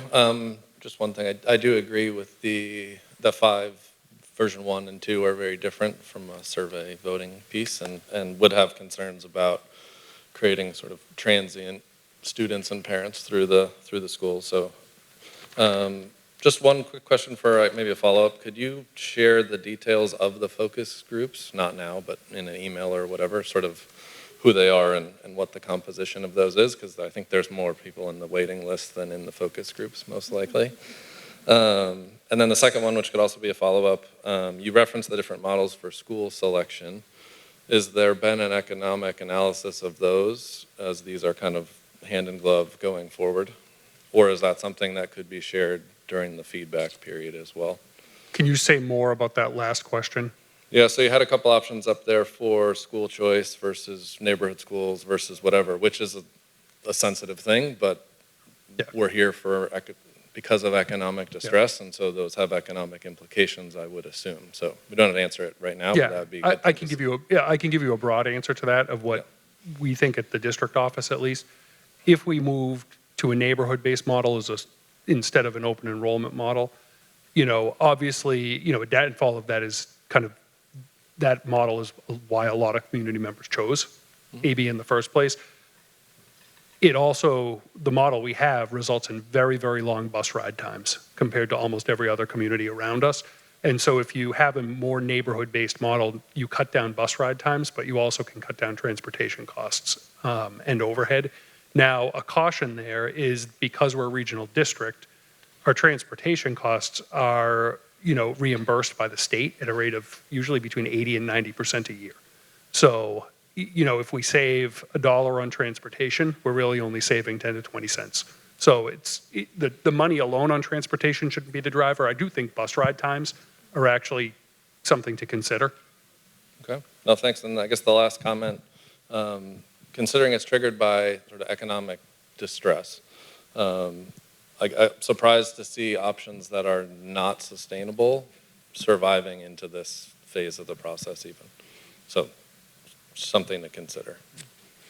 I'm not sure what the right answer is. That doesn't feel like the right one. Sure. Thanks. Yeah, hi. How's everyone doing? So there's a couple pieces of information. I'm just going to say a statement. So that you keep coming back, get repeating the open enrollment, the value of open enrollment. My kids are out of the elementary school. I know that so when my kids were in the elementary school and open enrollment, the process has changed so much because so much of the curriculum's changed.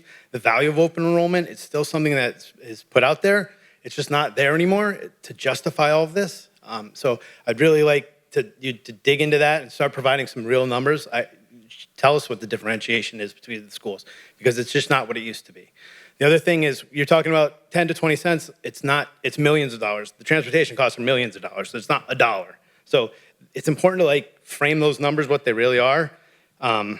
My phone went to sleep. So the other thing is you guys are our leaders and there are so many options here. It's way too hard to understand, especially for people that are like new to the district, first graders. Like the district is huge. There's so much that goes into it. There's just way too much information here for us to consume, right? If you want engagement, you got to simplify this down to here's 3 or 4 options that we're looking at, right? 9 options with a million different parameters. It's too much information. It's too hard to consume, especially for people that are new to the district or they don't really understand all the other things that are going into it. I really want to know, you keep talking about the money. We keep talking about money. That's obviously the primary input into this.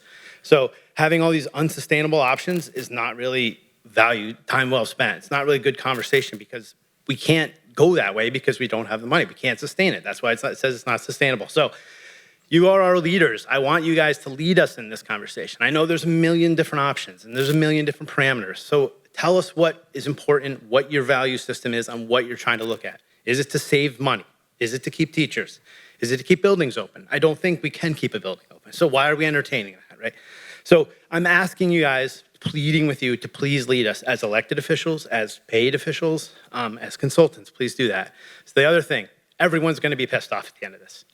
It's just a fact, right? So do whatever it takes to be that is the most sustainable and what is the right thing to do, not what is going to upset the least amount of people, because it's going to affect so many people. So thank you. I had 2 questions related to timeline. It sounds like 2 to 3 recommendations are going to be presented to the school committee.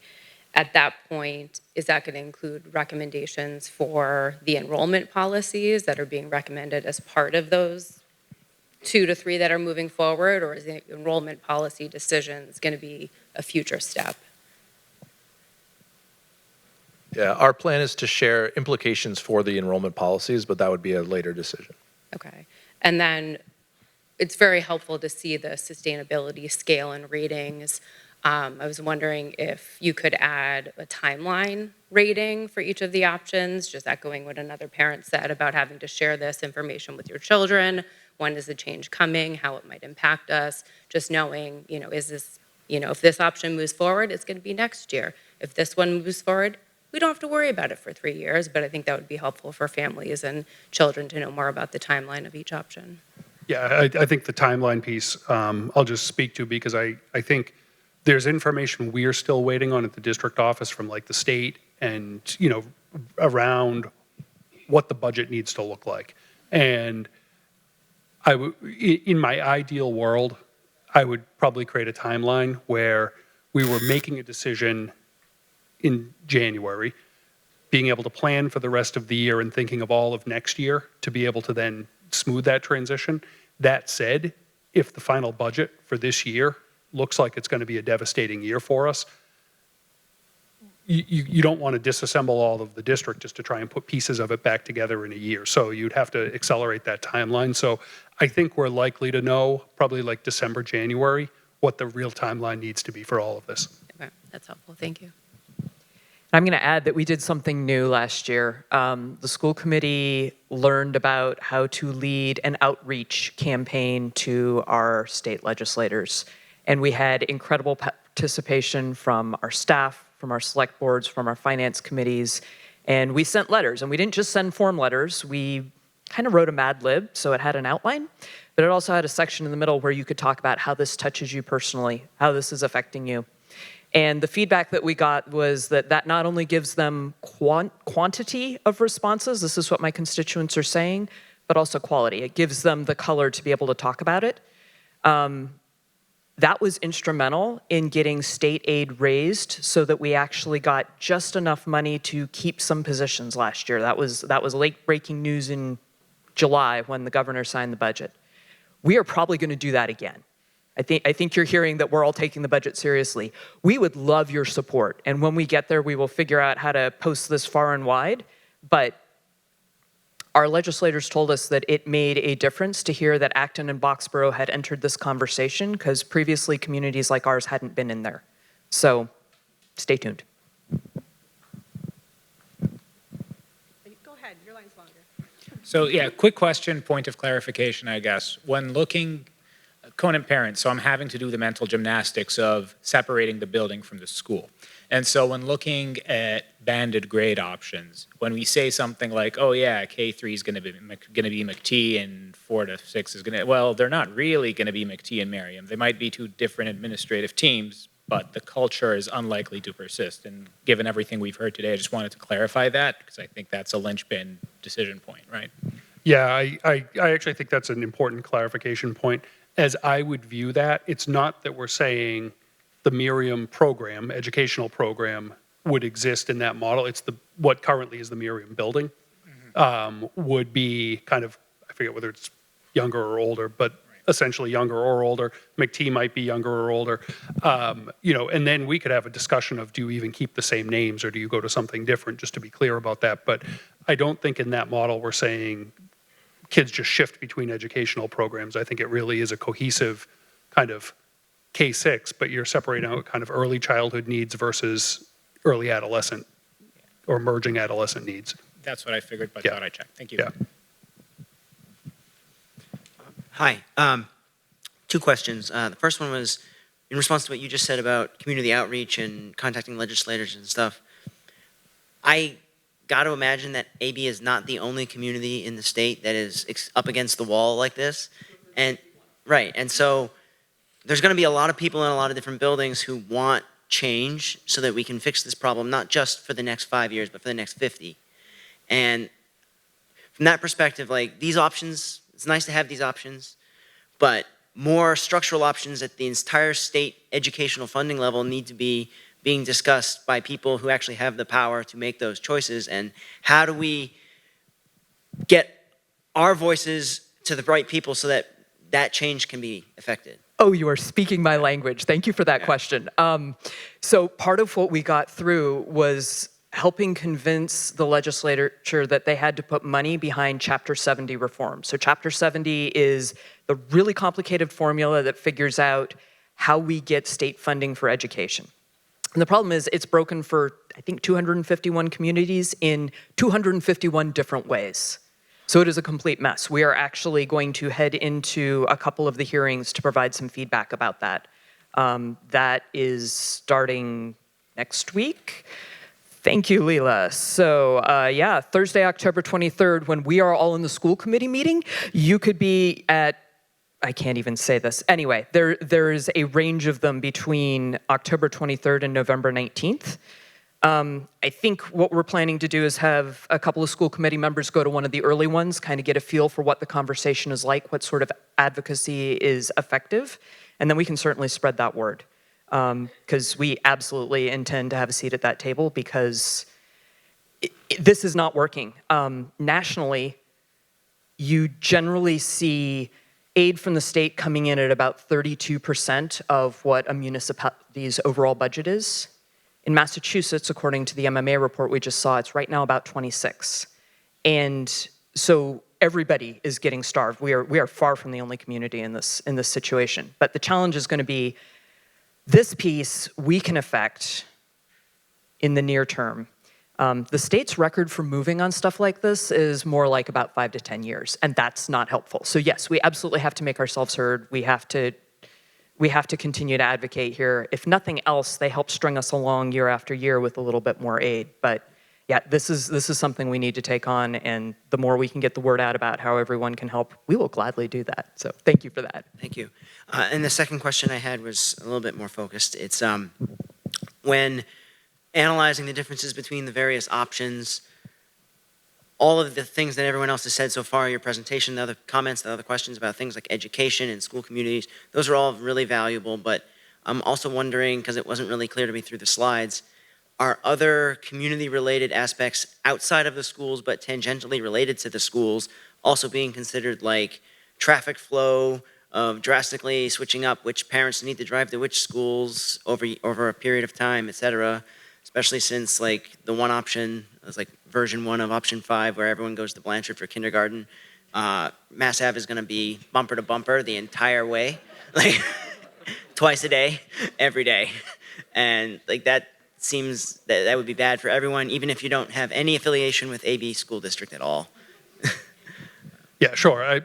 On that note, with the model that we currently have, it would be hard to actually create anything more complex from a traffic pattern.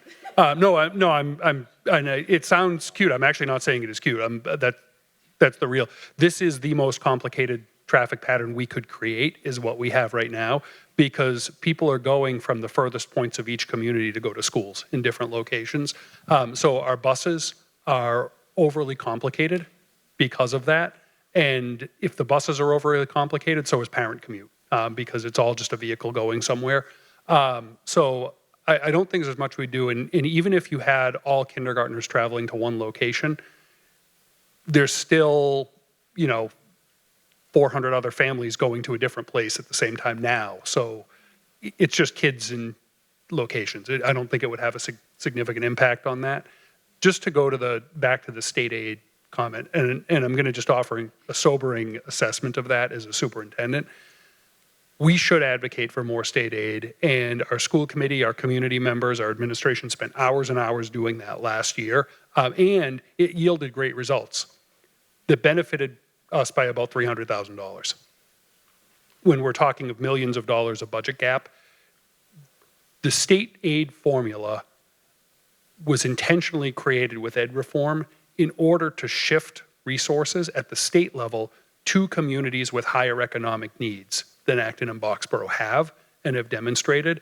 And so they intentionally developed a formula called minimum aid for districts with higher economic levels and not increasing enrollment, by which the cost of education was gradually shifted toward communities over time and away from state aid.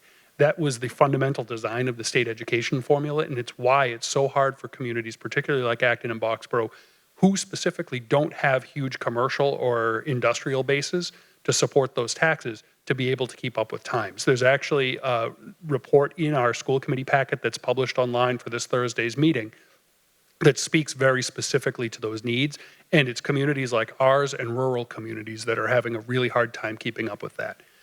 In terms of what I see as the benefit to us, I think we should be advocating for a revision to the funding formula, and we should be advocating for more state aid in the short term. I will also caution that state revenues came in under forecast last quarter.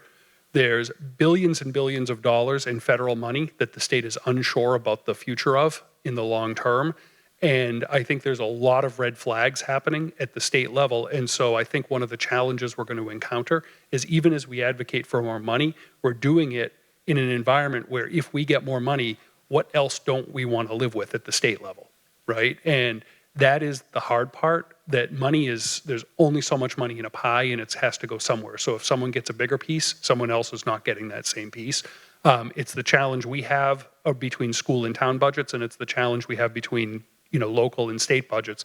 There's just not enough money to go around right now, and we're bumping up against that limit. So, I think we have to do what we can control in our community to get to a more sustainable model, and we should be advocating for more state aid at the same time.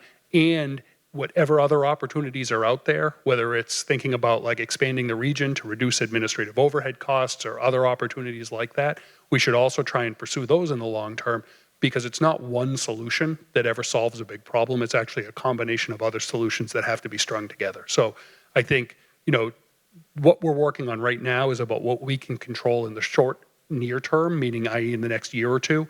And then we have to fight those other battles too, about longer term solutions. Okay, thank you. Sure. Hi, so I have a couple of things. One is about open enrollment, which when you have a 5-year-old, you think it's the most important thing in the world.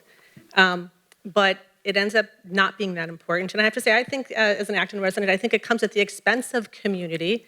The reason Boxborough doesn't want to see Blanchard become a pre-KK school is because that's their neighborhood school. We don't have this in this town. So like in my neighborhood where we don't have a pool for the kids to all hang out all summer, they don't get to know each other until they get to 7th grade. So I really think it comes at it fractures our community more than anything else. The other thing I want to say, again, we would not be having this conversation if we weren't in a financial crunch. This is about having a financially sustainable model. They only want to go back 10 years, but the fact is enrollment peaked in this district in FY 2008 or 9. We have 1,000 fewer students now. We do not have space constraints, which I heard someone say earlier. There's 1,000 desks in storage someplace, or chairs. We've got plenty of space. So while we had 1,000 fewer students, and they're projecting that we're going to have even fewer students in another 10 years, we will be down 20% from our peak. We have more teachers than ever, though. Not than ever. We peaked in FY 2021 when they added a bunch of teachers for the Zoom school. And they've come down a bit since then. But we still have way more, I should say, a much lower ratio of students per teacher than we did at peak. The only way that the major budget drivers are personnel. It's salary, it's healthcare, and it's retirement.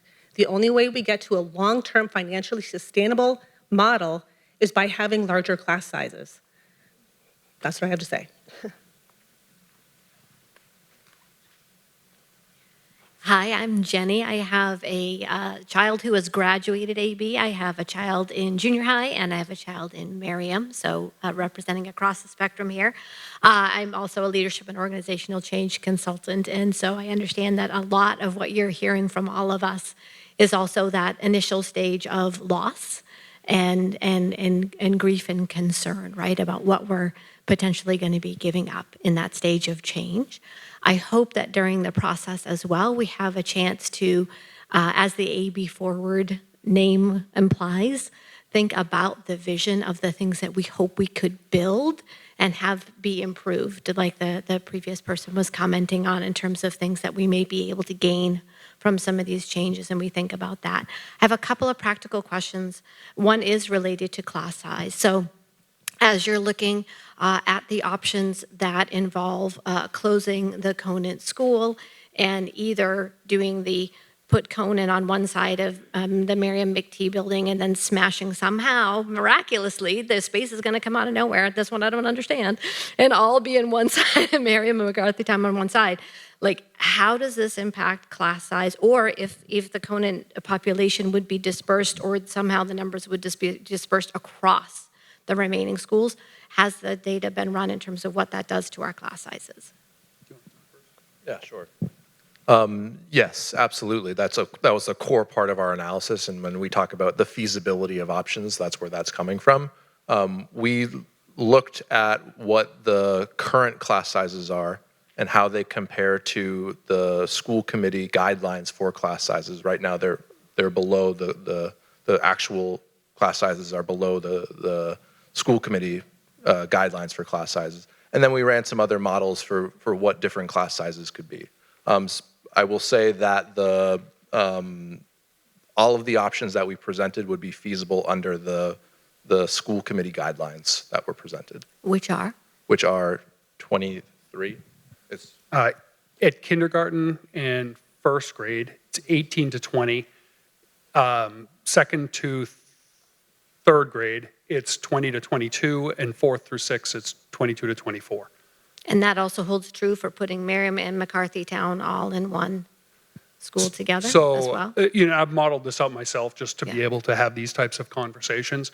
We could stay within those guidelines, and if we reduced a total of about 8 to 9 sections across all of our elementary schools, we could stay within those guidelines when you look district-wide. The challenge becomes when you try to preserve any individual school community, trying to go down one classroom in a school community is nearly impossible. And so, depending on what the final budget plays out at, that would be a scenario where it would then cause us to have to start to shift students around. And so, the larger the educational program in the model we look at, the easier it is to achieve balance of students and kind of reblend all of our sections. Trying to preserve what we have now makes that infinitely more challenging. Thank you. And another question is, did I read the slide correctly when you were talking about the banded schools that pre-K and K would be in Blanchard? Does that mean we would begin to offer free public pre-K in that model? So there's been a lot of people in the community who would advocate that. We actually don't offer free K yet as a school district. We're one of only, I think, probably 7 or 8 in the whole state that doesn't do that yet. That could be an aspiration down the road, but I think we're a long way from even being able to afford free kindergarten, so I wouldn't want to make promises that couldn't come true in the next 5 or so years. So we might want to put a caveat around that slide because it sounds like something huge, that would be a huge change. So we might want to caveat that option because that might not sound. It might be that we could expand pre-K offerings by having more space in a building, which could also increase revenue too to the district because we currently charge for pre-K. So, you know, there are different types of opportunities that come out in different scenarios. And my final question related to moving 8th grade to the high school, which I believe you had indicated we do not have the room for in this physical space. Is the cost for the additional construction that be required, is that factored into that financial feasibility model for that one? Okay, thank you. So the moving 8th grade to the high school, we actually probably do have the physical space to be able to do that. It would mean having to rethink a lot of how our spaces are used now at the high school. But this high school had 2,000 students at one point. And so moving 8th grade into high school, you know, it would be tight because it was tight when we had 2,000, but is it feasible? Yes. I think we could probably get there. That would be the scenario without modulars, I think. The one that would need modulars is if we tried to put 3 grade levels, 6, 7, and 8, all at RJ Gray, because that just doesn't have the classroom capacity. Okay, thank you. Sure. Thank you all for your thoughtfulness. I just wanted to reflect on some values that I think our community has. In all the slides when I was reading through, there were 2 things that kind of like really stuck out to me. 2 sets of words: high-performing schools and less preference schools. And I believe as a state, it was voted that the MCAS scores are no longer required for graduation, or maybe that would be coming into effect. So this idea of what is a high-performing school? Are we looking at just MCAS scores for that and acknowledging that the less preference schools were preference? So there are people in the community that does value, let's say, the less traditional approach to education. And as if I was someone who was not part of the district and was looking at this completely unbiased, I'm like, there's a very clear path forward, I think, but I don't think it makes anybody happy. And when looking at these things, I think considering open enrollment as part of this process is important, because if you're going to get rid of, let's say, McCarthytown and Miriam in their current state, do all the schools become the same? And so why does it actually matter if there's open enrollment if we're creating the same sorts of schools? I'm a McCarthytown parent. It was not my first choice. It was not my second choice, but I'm very glad that we got our school, because in the end, it was the best fit for my kid. And having come from a Montessori education prior to coming to the district, I was like, this school is the most diverse, this school has great scores, but in the end, how much does that truly matter? And I do question if this has ever been looked at. When you look at the high school graduation, like graduating class, can you take, let's say, the top 10% or 20%? Can you say that these kids all went to these 2 schools that are high achieving? I know that Conant most recently won the Blue Ribbon Award, but Gates, I think, won it in 2020. And why is there not discussion about merging Gates and Conant? Why is it McCarthytown and Miriam? And then when you talk about merging schools, I'm like, well, it makes sense to me. Those 2 schools, you could really merge the pedagogies very well with make it looping, make it art-based, make it all together. And my last thought is, I really worry about the teachers, specifically at these 2 schools, who came to this district to teach in a way that they wanted to teach. There's Miriam teachers that love this, being able to work with students over 2 years, and to take that away, are we gonna lose teachers? Is it easier to replace teachers if you're not doing these specialized types of learning? I don't know, but these are just thoughts that I have that I think it is pretty clear. We've got about 700 kids across these 2 schools, even with Miriam's decreasing rates. I believe the last maybe 4 years, looking at Department of Education data, are 2 classes per maybe K, 1st, 2nd, 3rd, and maybe 4th now. But like clearly there's decreasing rates. What does that mean? How do we reconcile this with the overall restructuring of the district when you do have families that are choosing these alternate methodologies for teaching? Thank you. Hi, thank you for doing this. This isn't an easy decision, so thank you for that. I'm a Conan mom. I have a 6th grader and a kindergartner. So this is my 7th year as a Conan mom, and I have 6 more years of elementary with my younger one. We love Conan. I'm sorry that you get to hear 2 sides of it. My questions are more on how are we going to preserve the teaching methodology, the staff that the other person brought up, the enrichment programs for kids, and specifically Conan Connections. I don't think there's a lot of focus given into special education in these slides. I'd like to hear from you on what has been done in the background. If there's more information, I'd like to take a look at that. And I have another question. If we do K to 3 and 3 to 6, will we maintain the 6 different ways of teaching in both schools? There'll still be disruption, you know what I mean, in terms of the teachers for these programs. So I'd like to hear more on that. And I think there should be a disruption scale. There's a sustainability scale based on finances. There should be a disruption scale. Is it high level of disruption to one set of students if you close down Conant and distribute them among the different schools? That's maximum disruption to a small set of students versus is it minimal disruption to some students versus is it moderate disruption to 8th grade students who are more mature and understanding of the transitions. Because my kindergarten will definitely have another transition now. So I just want to hear on these 3 aspects.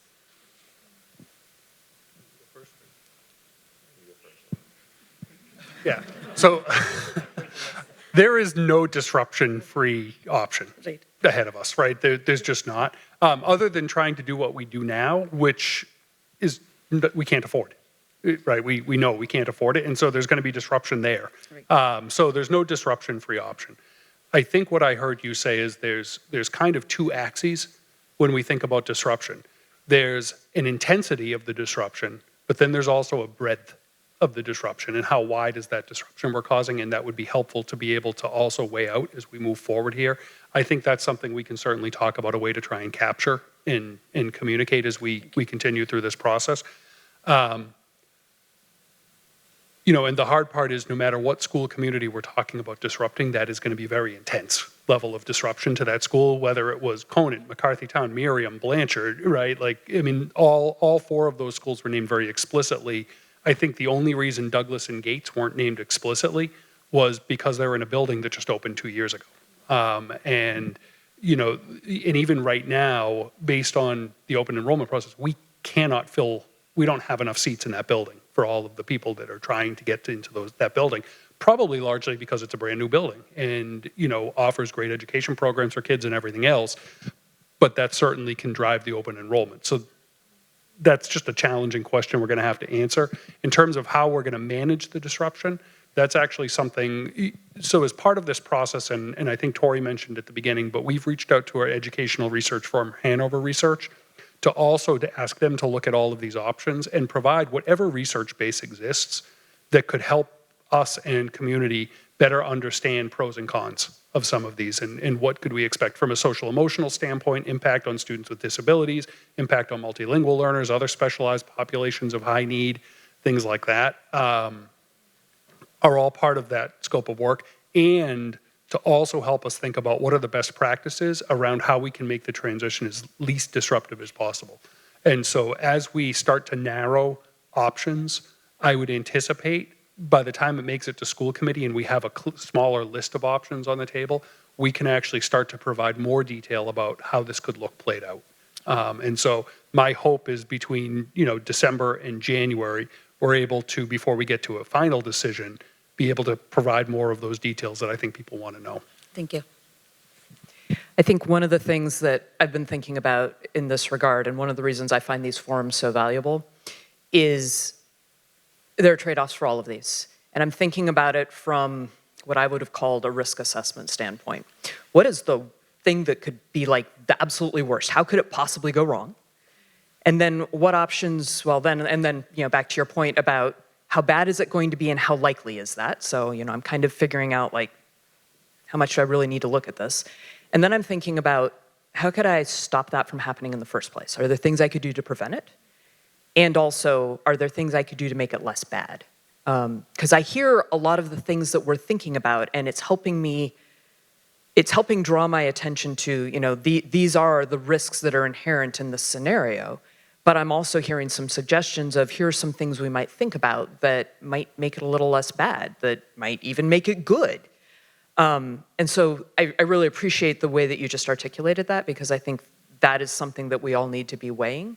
And that is also something that I'm hopeful to hear more in the comments as we move forward is, where are we seeing those potential challenges and also where are we seeing those opportunities as well.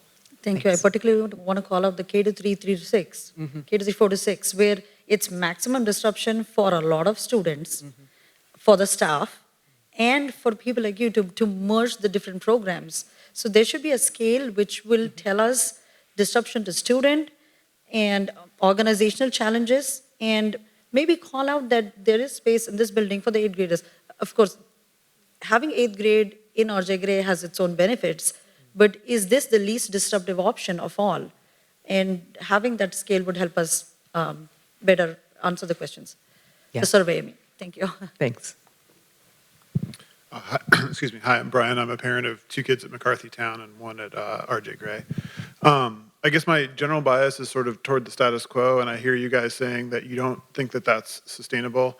And so I want to echo a comment that I think was made earlier, which is that I don't find the color-coded red, yellow, green scores to be all that helpful. I would like for you guys to publish the actual financial information behind that. Like when I look at some of these ones where one that's green appears to save $800,000 relative to the status quo, and I do the math on like, what does that mean per household in Acton? It's like $100. And so I think I may be doing that math wrong. There may be other costs that you haven't sort of published in this spreadsheet, but I think if you can put this in terms of what are the costs of these various options, in terms of per household in Acton, I think it'll be a lot easier for people. Maybe I'm getting it wrong. You guys are obviously looking at these numbers all day, but like I don't look at it as, oh, we should just give up on the status quo. I look at it as there was strong support for the override last time ultimately.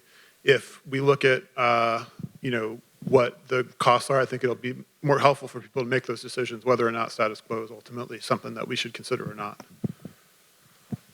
So the thing that makes me nervous is the override passed by 45 votes.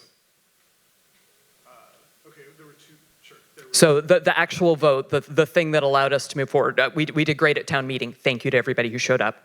The override passed by 45 votes. And we had a really hard conversation that year in Acton Leadership Group. So that's where select board leaders, FinCom leaders, school committee leaders get together and try to figure out how to bring something cohesive forward to town meeting floor so that we're not all trying to solve this there. And we went for what we thought was the number that would pass and the number that would sustain us. It really stinks to be up here telling you that we're looking at a hole in the budget that we're not sure we can fill. But I also, with an override just 2 years behind us that barely passed, I don't know how realistic it is to turn around and go back for another one. And that's just kind of the reality that we're facing. Yeah, so we're a ways out from figuring out what the budget looks like so that you could even do those calculations. We are in the very early stages of figuring out what's possible, what revenues might come in. If you want to follow along on that, school committee will be talking about the budget pretty much most Thursday meetings that we have about every 2 weeks. And also, DMG will be joining us to give us an update on AV Forward. So, ActonTV, school committee meetings, follow along. Thanks. Hi, Amanda. I have a 5th grader at McT and a 2nd grader at the Carroll School. He has dyslexia. And Peter, you already answered my question while I was standing here, but I can't resist a microphone.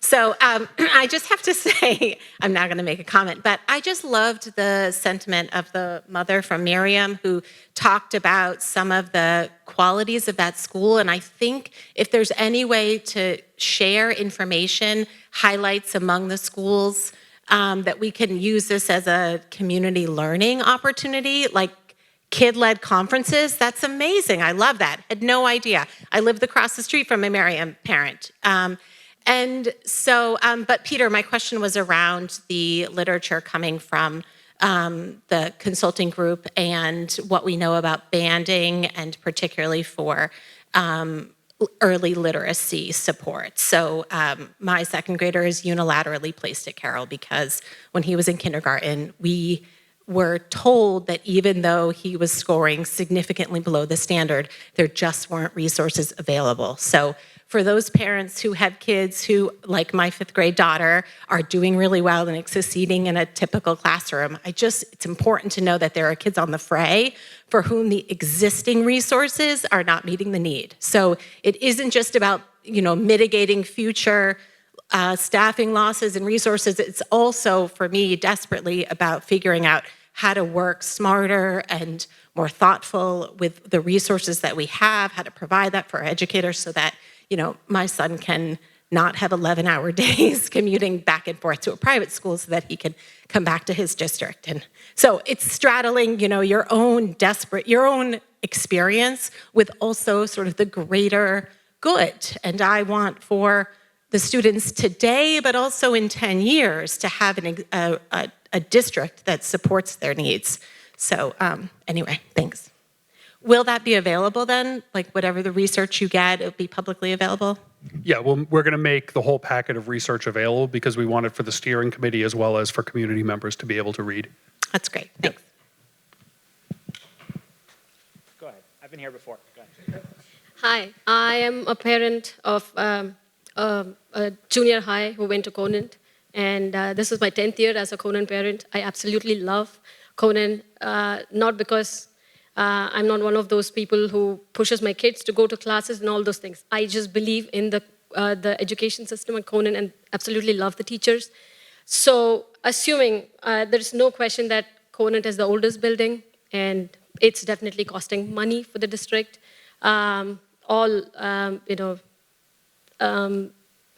emotions aside, if the building were to close, and I'm really happy about the very thoughtful comment one of the Miriam parents made. It is a difficult choice whether it's Miriam or Conant if it were to merge or close. The one thing that she mentioned was, I know there are different learning approaches in the different schools. If those could be combined in one building so that they don't lose their identity, has that, I'm sure probably that was considered, but if that were to happen, and I remember, Peter, you mentioning at one point that the Boardwalk campus can accommodate roughly one school equivalent of, has extra one school equivalent of classrooms, but now I'm hearing a slightly different assessment. Taking into account the decreasing enrollment, would that be a possibility at some point? And if so, at what, how many years down the line will that be a possibility? And if Conant could be squeezed into that building, and maybe this is something you cannot answer, what disruption to the staff that might happen to the Conant staff community? Yeah. At the highest level, there's no physical way to take 3 complete schools and put them into any of our buildings. It's not possible with the number of classrooms. You know, Conant has 20 or 21 rooms. I think it's 20. And then 4 of the schools have 24. And that's essentially McCarthytown, Miriam, Douglas, and Gates all have 24 sections. I think Miriam actually has a 25th bonus room. I don't know why. I wasn't here. I didn't do it. And then, you know, Blanchard actually has 30 classrooms. So the size of those buildings is unique. And in addition to just the number of kind of general education regular classrooms, they all have different numbers of specialized learning spaces. Boardwalk campus has all sorts of smaller breakout rooms, small instruction spaces for, you know, classes where you might only have 6 or 8 students, but it's a very appropriate instructional space for 6 or 8 students, but you didn't eat up 900 square feet doing it. Conant was built so long ago, it doesn't have any of those spaces really built into the school. And the Parker Damon building with Miriam McCarthy Town have some, but not nearly what Boardwalk campus has, just based on how, you know, educational thinking has evolved. And so it's just not a neat movement. And I think this goes to actually, I apologize, I don't know all the parents' names, but a parent made a comment about the Connections program at Conant. We are looking at, you know, the number of students in every one of our specialized programs, how we certainly will maintain all of our specialized programs as we move into whatever configuration we have. They may have to move physically, but the program will exist for the students that need that program. That cannot change and will not change. And that's a factor in determining how classrooms have to get used as well. So there's just a lot of moving pieces in all of this. But the idea that we could somehow just preserve 3 school communities in 2 buildings just doesn't add up, unfortunately. And so in a situation where, even in that situation where we tried to put kind of 3 schools into one big building, we would definitely be still having to disband classrooms in that and kind of distribute students from any of those 3 schools into other places in the district. So that's just the reality of what we're looking at. Yeah, so I think that's valuable input, and yeah, I think that just lends further credence to the idea that we need a disruption scale so we can see how many, you know, students are affected, how many full-time employees will be affected. I think, what's emerging through the conversations tonight is that the cost of optionality, of continued optionality, is more than we can bear, and that ship has effectively sailed. But we're also starting to see, if we're looking at data, like everyone loves data, but there are things that are easy to measure and there are things that are harder to measure. And, your reading attainment and your math attainment are easy to measure, and they are why some people, myself included, pick schools. And there are things that are harder to measure, like a more progressive approach to education or grade looping or a project-based approach. But we're starting to see the trends emerge around, like, okay, we might not be able to preserve the level of optionality that we have today, but there's definitely a clustering around kind of old school and new school, if you want to call it that. So I think as we go forward, we're going to have these hard conversations around the actual value of education, what you perceive to be important in an education. It's implicit in everything we're talking about today, what you think the function of school is. Is it to teach them to do math well, or is it something else, or is it a lot of other things? So, it's obviously difficult, but I think these are the conversations we're also going to have as a community, and that's why getting the list of school traits, even though that will be a vastly oversimplified version of reality, because none of us are in the classrooms watching the teachers interact with our kids, and that's where the magic happens. But I think we need to dig into it a lot more. Unfortunately, it's hard, but if we're going to walk out of this with evenly distributed annoyedness, that's what has to happen. Thank you. Do want to make one final comment that I recognize that change is hard for us humans. And whatever changes are coming down the line for the schools, I do think we do need to have something that allows the different schools to mourn that change. I love my little Gates community very much. So I don't like any of the green options, but I do recognize it has to occur. And then we also do need something to celebrate what we choose. So therefore, we're brought through this process, recognizing who we are as a species. Thank you. I will be very brief. I'm sorry, I was not going to speak, but what I did not hear tonight, but I heard in other locations, is that the community also would really love to know more about what the teachers think about these options, what the teachers would like to see happen. And in situations like this, often districts muzzle the teachers and tell them, you can't get involved in this political matter, because it is a political matter. But we all care a very great deal about our educators. We all value them very highly. We think they are very, very capable. And we would love for their institutional knowledge to inform the decisions and the feedback that we provide to the school committee and to the district. Yeah, no, I appreciate that. And just to be super, super transparent, half of all of our focus groups were for educators, and we made sure all of our educators were invited to all of these forums as well. We created a steering committee that was comprised about a third of educators across all the schools in the district, and we absolutely want to make sure that that's represented as we move forward. I think our community is really strong in our educators coming to public participation at school committee meetings, being able to submit public comments, things like that. I don't know what the forum is that educators feel comfortable or want to participate in that, but we certainly welcome them to do that. So I got to do round one of thinking how we do things like this last year with the elementary budget task force, and this is round two, which is obviously way much bigger.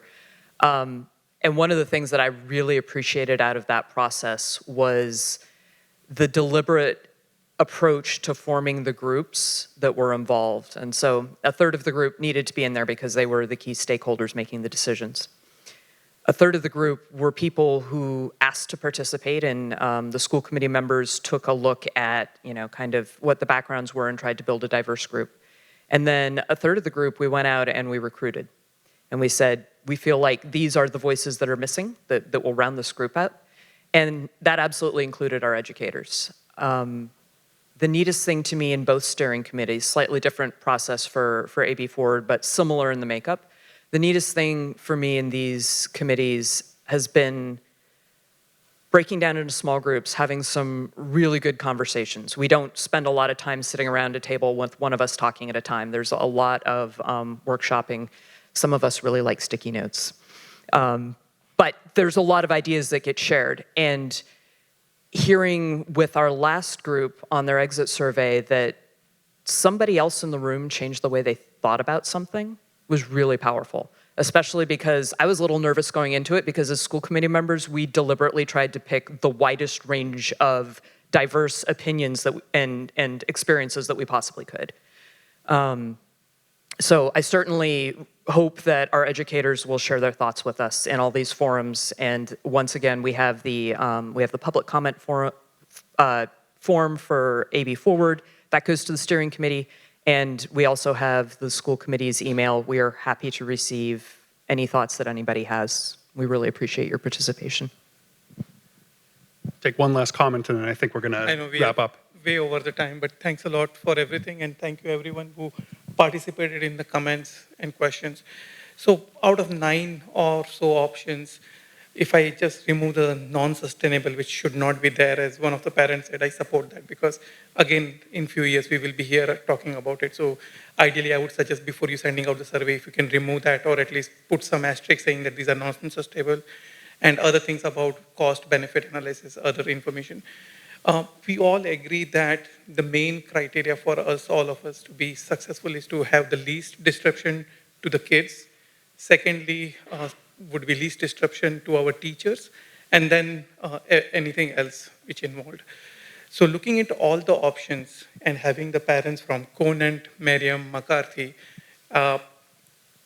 it's much more easier for me to understand that out of all the options, the best least disruption option would be moving the kids to the 8th grader in this school over here so that none of the existing schools' kids will be disrupted in their current form. It stays the same way. So that's pretty easier to understand because high school does have the capacity without much of the moving around of the logistic. So that would be the ideal scenario. So I would suggest if you guys also can rank from steering committee what would be the top 3 choices what school is suggesting, and then take the input of community, that might be really helpful in projecting what is the difference between this and why you are suggesting that. Thank you. Great, thank you. So this is a great opportunity to kind of recap the process from here too, because I actually think we heard some great comments, particularly on there's so many options on the table right now that we need to whittle this down. That's exactly what we're trying to do now, and whether something is sustainable or not, there are features of each of these options that are either more appealing or less appealing to people. And that's something that's really important for our steering committee to understand, because going from here, the steering committee will be able to hear the summary of all the different focus groups that came forward. They're going to be able to see the survey results come out. They're, listening to these sessions that we're having now with all the questions and the responses and comments. And they're taking that and they're going to whittle this 9 into a package of 2 to 3 priority areas. Those 2 to 3 priority areas will then be presented to the school committee in the beginning of December. The school committee is then going to go through a process of soliciting more public comment on those 2 or 3 options, which will kind of just to what the last person at the microphone said, once we narrow it down, let's get some more input from people. We'll also be able to provide more details around those 2 or 3 options because now there's only a couple options to deal with as opposed to 9. And so I think one of the things I thought about a lot, and I think our school committee thought about a lot going into this process, was education is so deeply important to this community that we needed to have a really transparent process where we were collecting feedback from people in multiple phases all along the way and using all of that feedback to continue to hone options that come out. It means that it's a slower process, but quite honestly, even having a forum like this where we can surface all of the different opinions and ideas and we can have what I thought was a great forum of people just listening to each other and all the different perspectives that came out. No one shared a perspective that was wrong tonight. And there's no right answer that there's only one way to move forward. Communities have all of these options that they regularly explore in a lot of different ways. And what we need to do is try and find what the best fit is for our AB school system so that we can move forward with this as a community. And that's a challenging process, but I think the dialogue that I heard modeled tonight is really encouraging about being able to listen, understanding the realistic boundaries of how we have to make decisions, and then thinking about how we can develop as much of a community consensus around the priorities as possible. So I would just say, thank you. We have multiple steps from here. We'll be sending out the survey tomorrow. So if you didn't get to scan it with the QR code, that's okay. If you need a paper copy of the survey, we would much prefer that it's done digitally, but if you need a paper copy of it, there are some paper copies over on the table. And you can feel for the piano. I was a musician too. It wasn't just a table. But there are some paper copies there. And I would just encourage you, please continue to participate in the surveys, continue to follow the process. We have processes online to either submit comments to the steering committee or to the school committee throughout.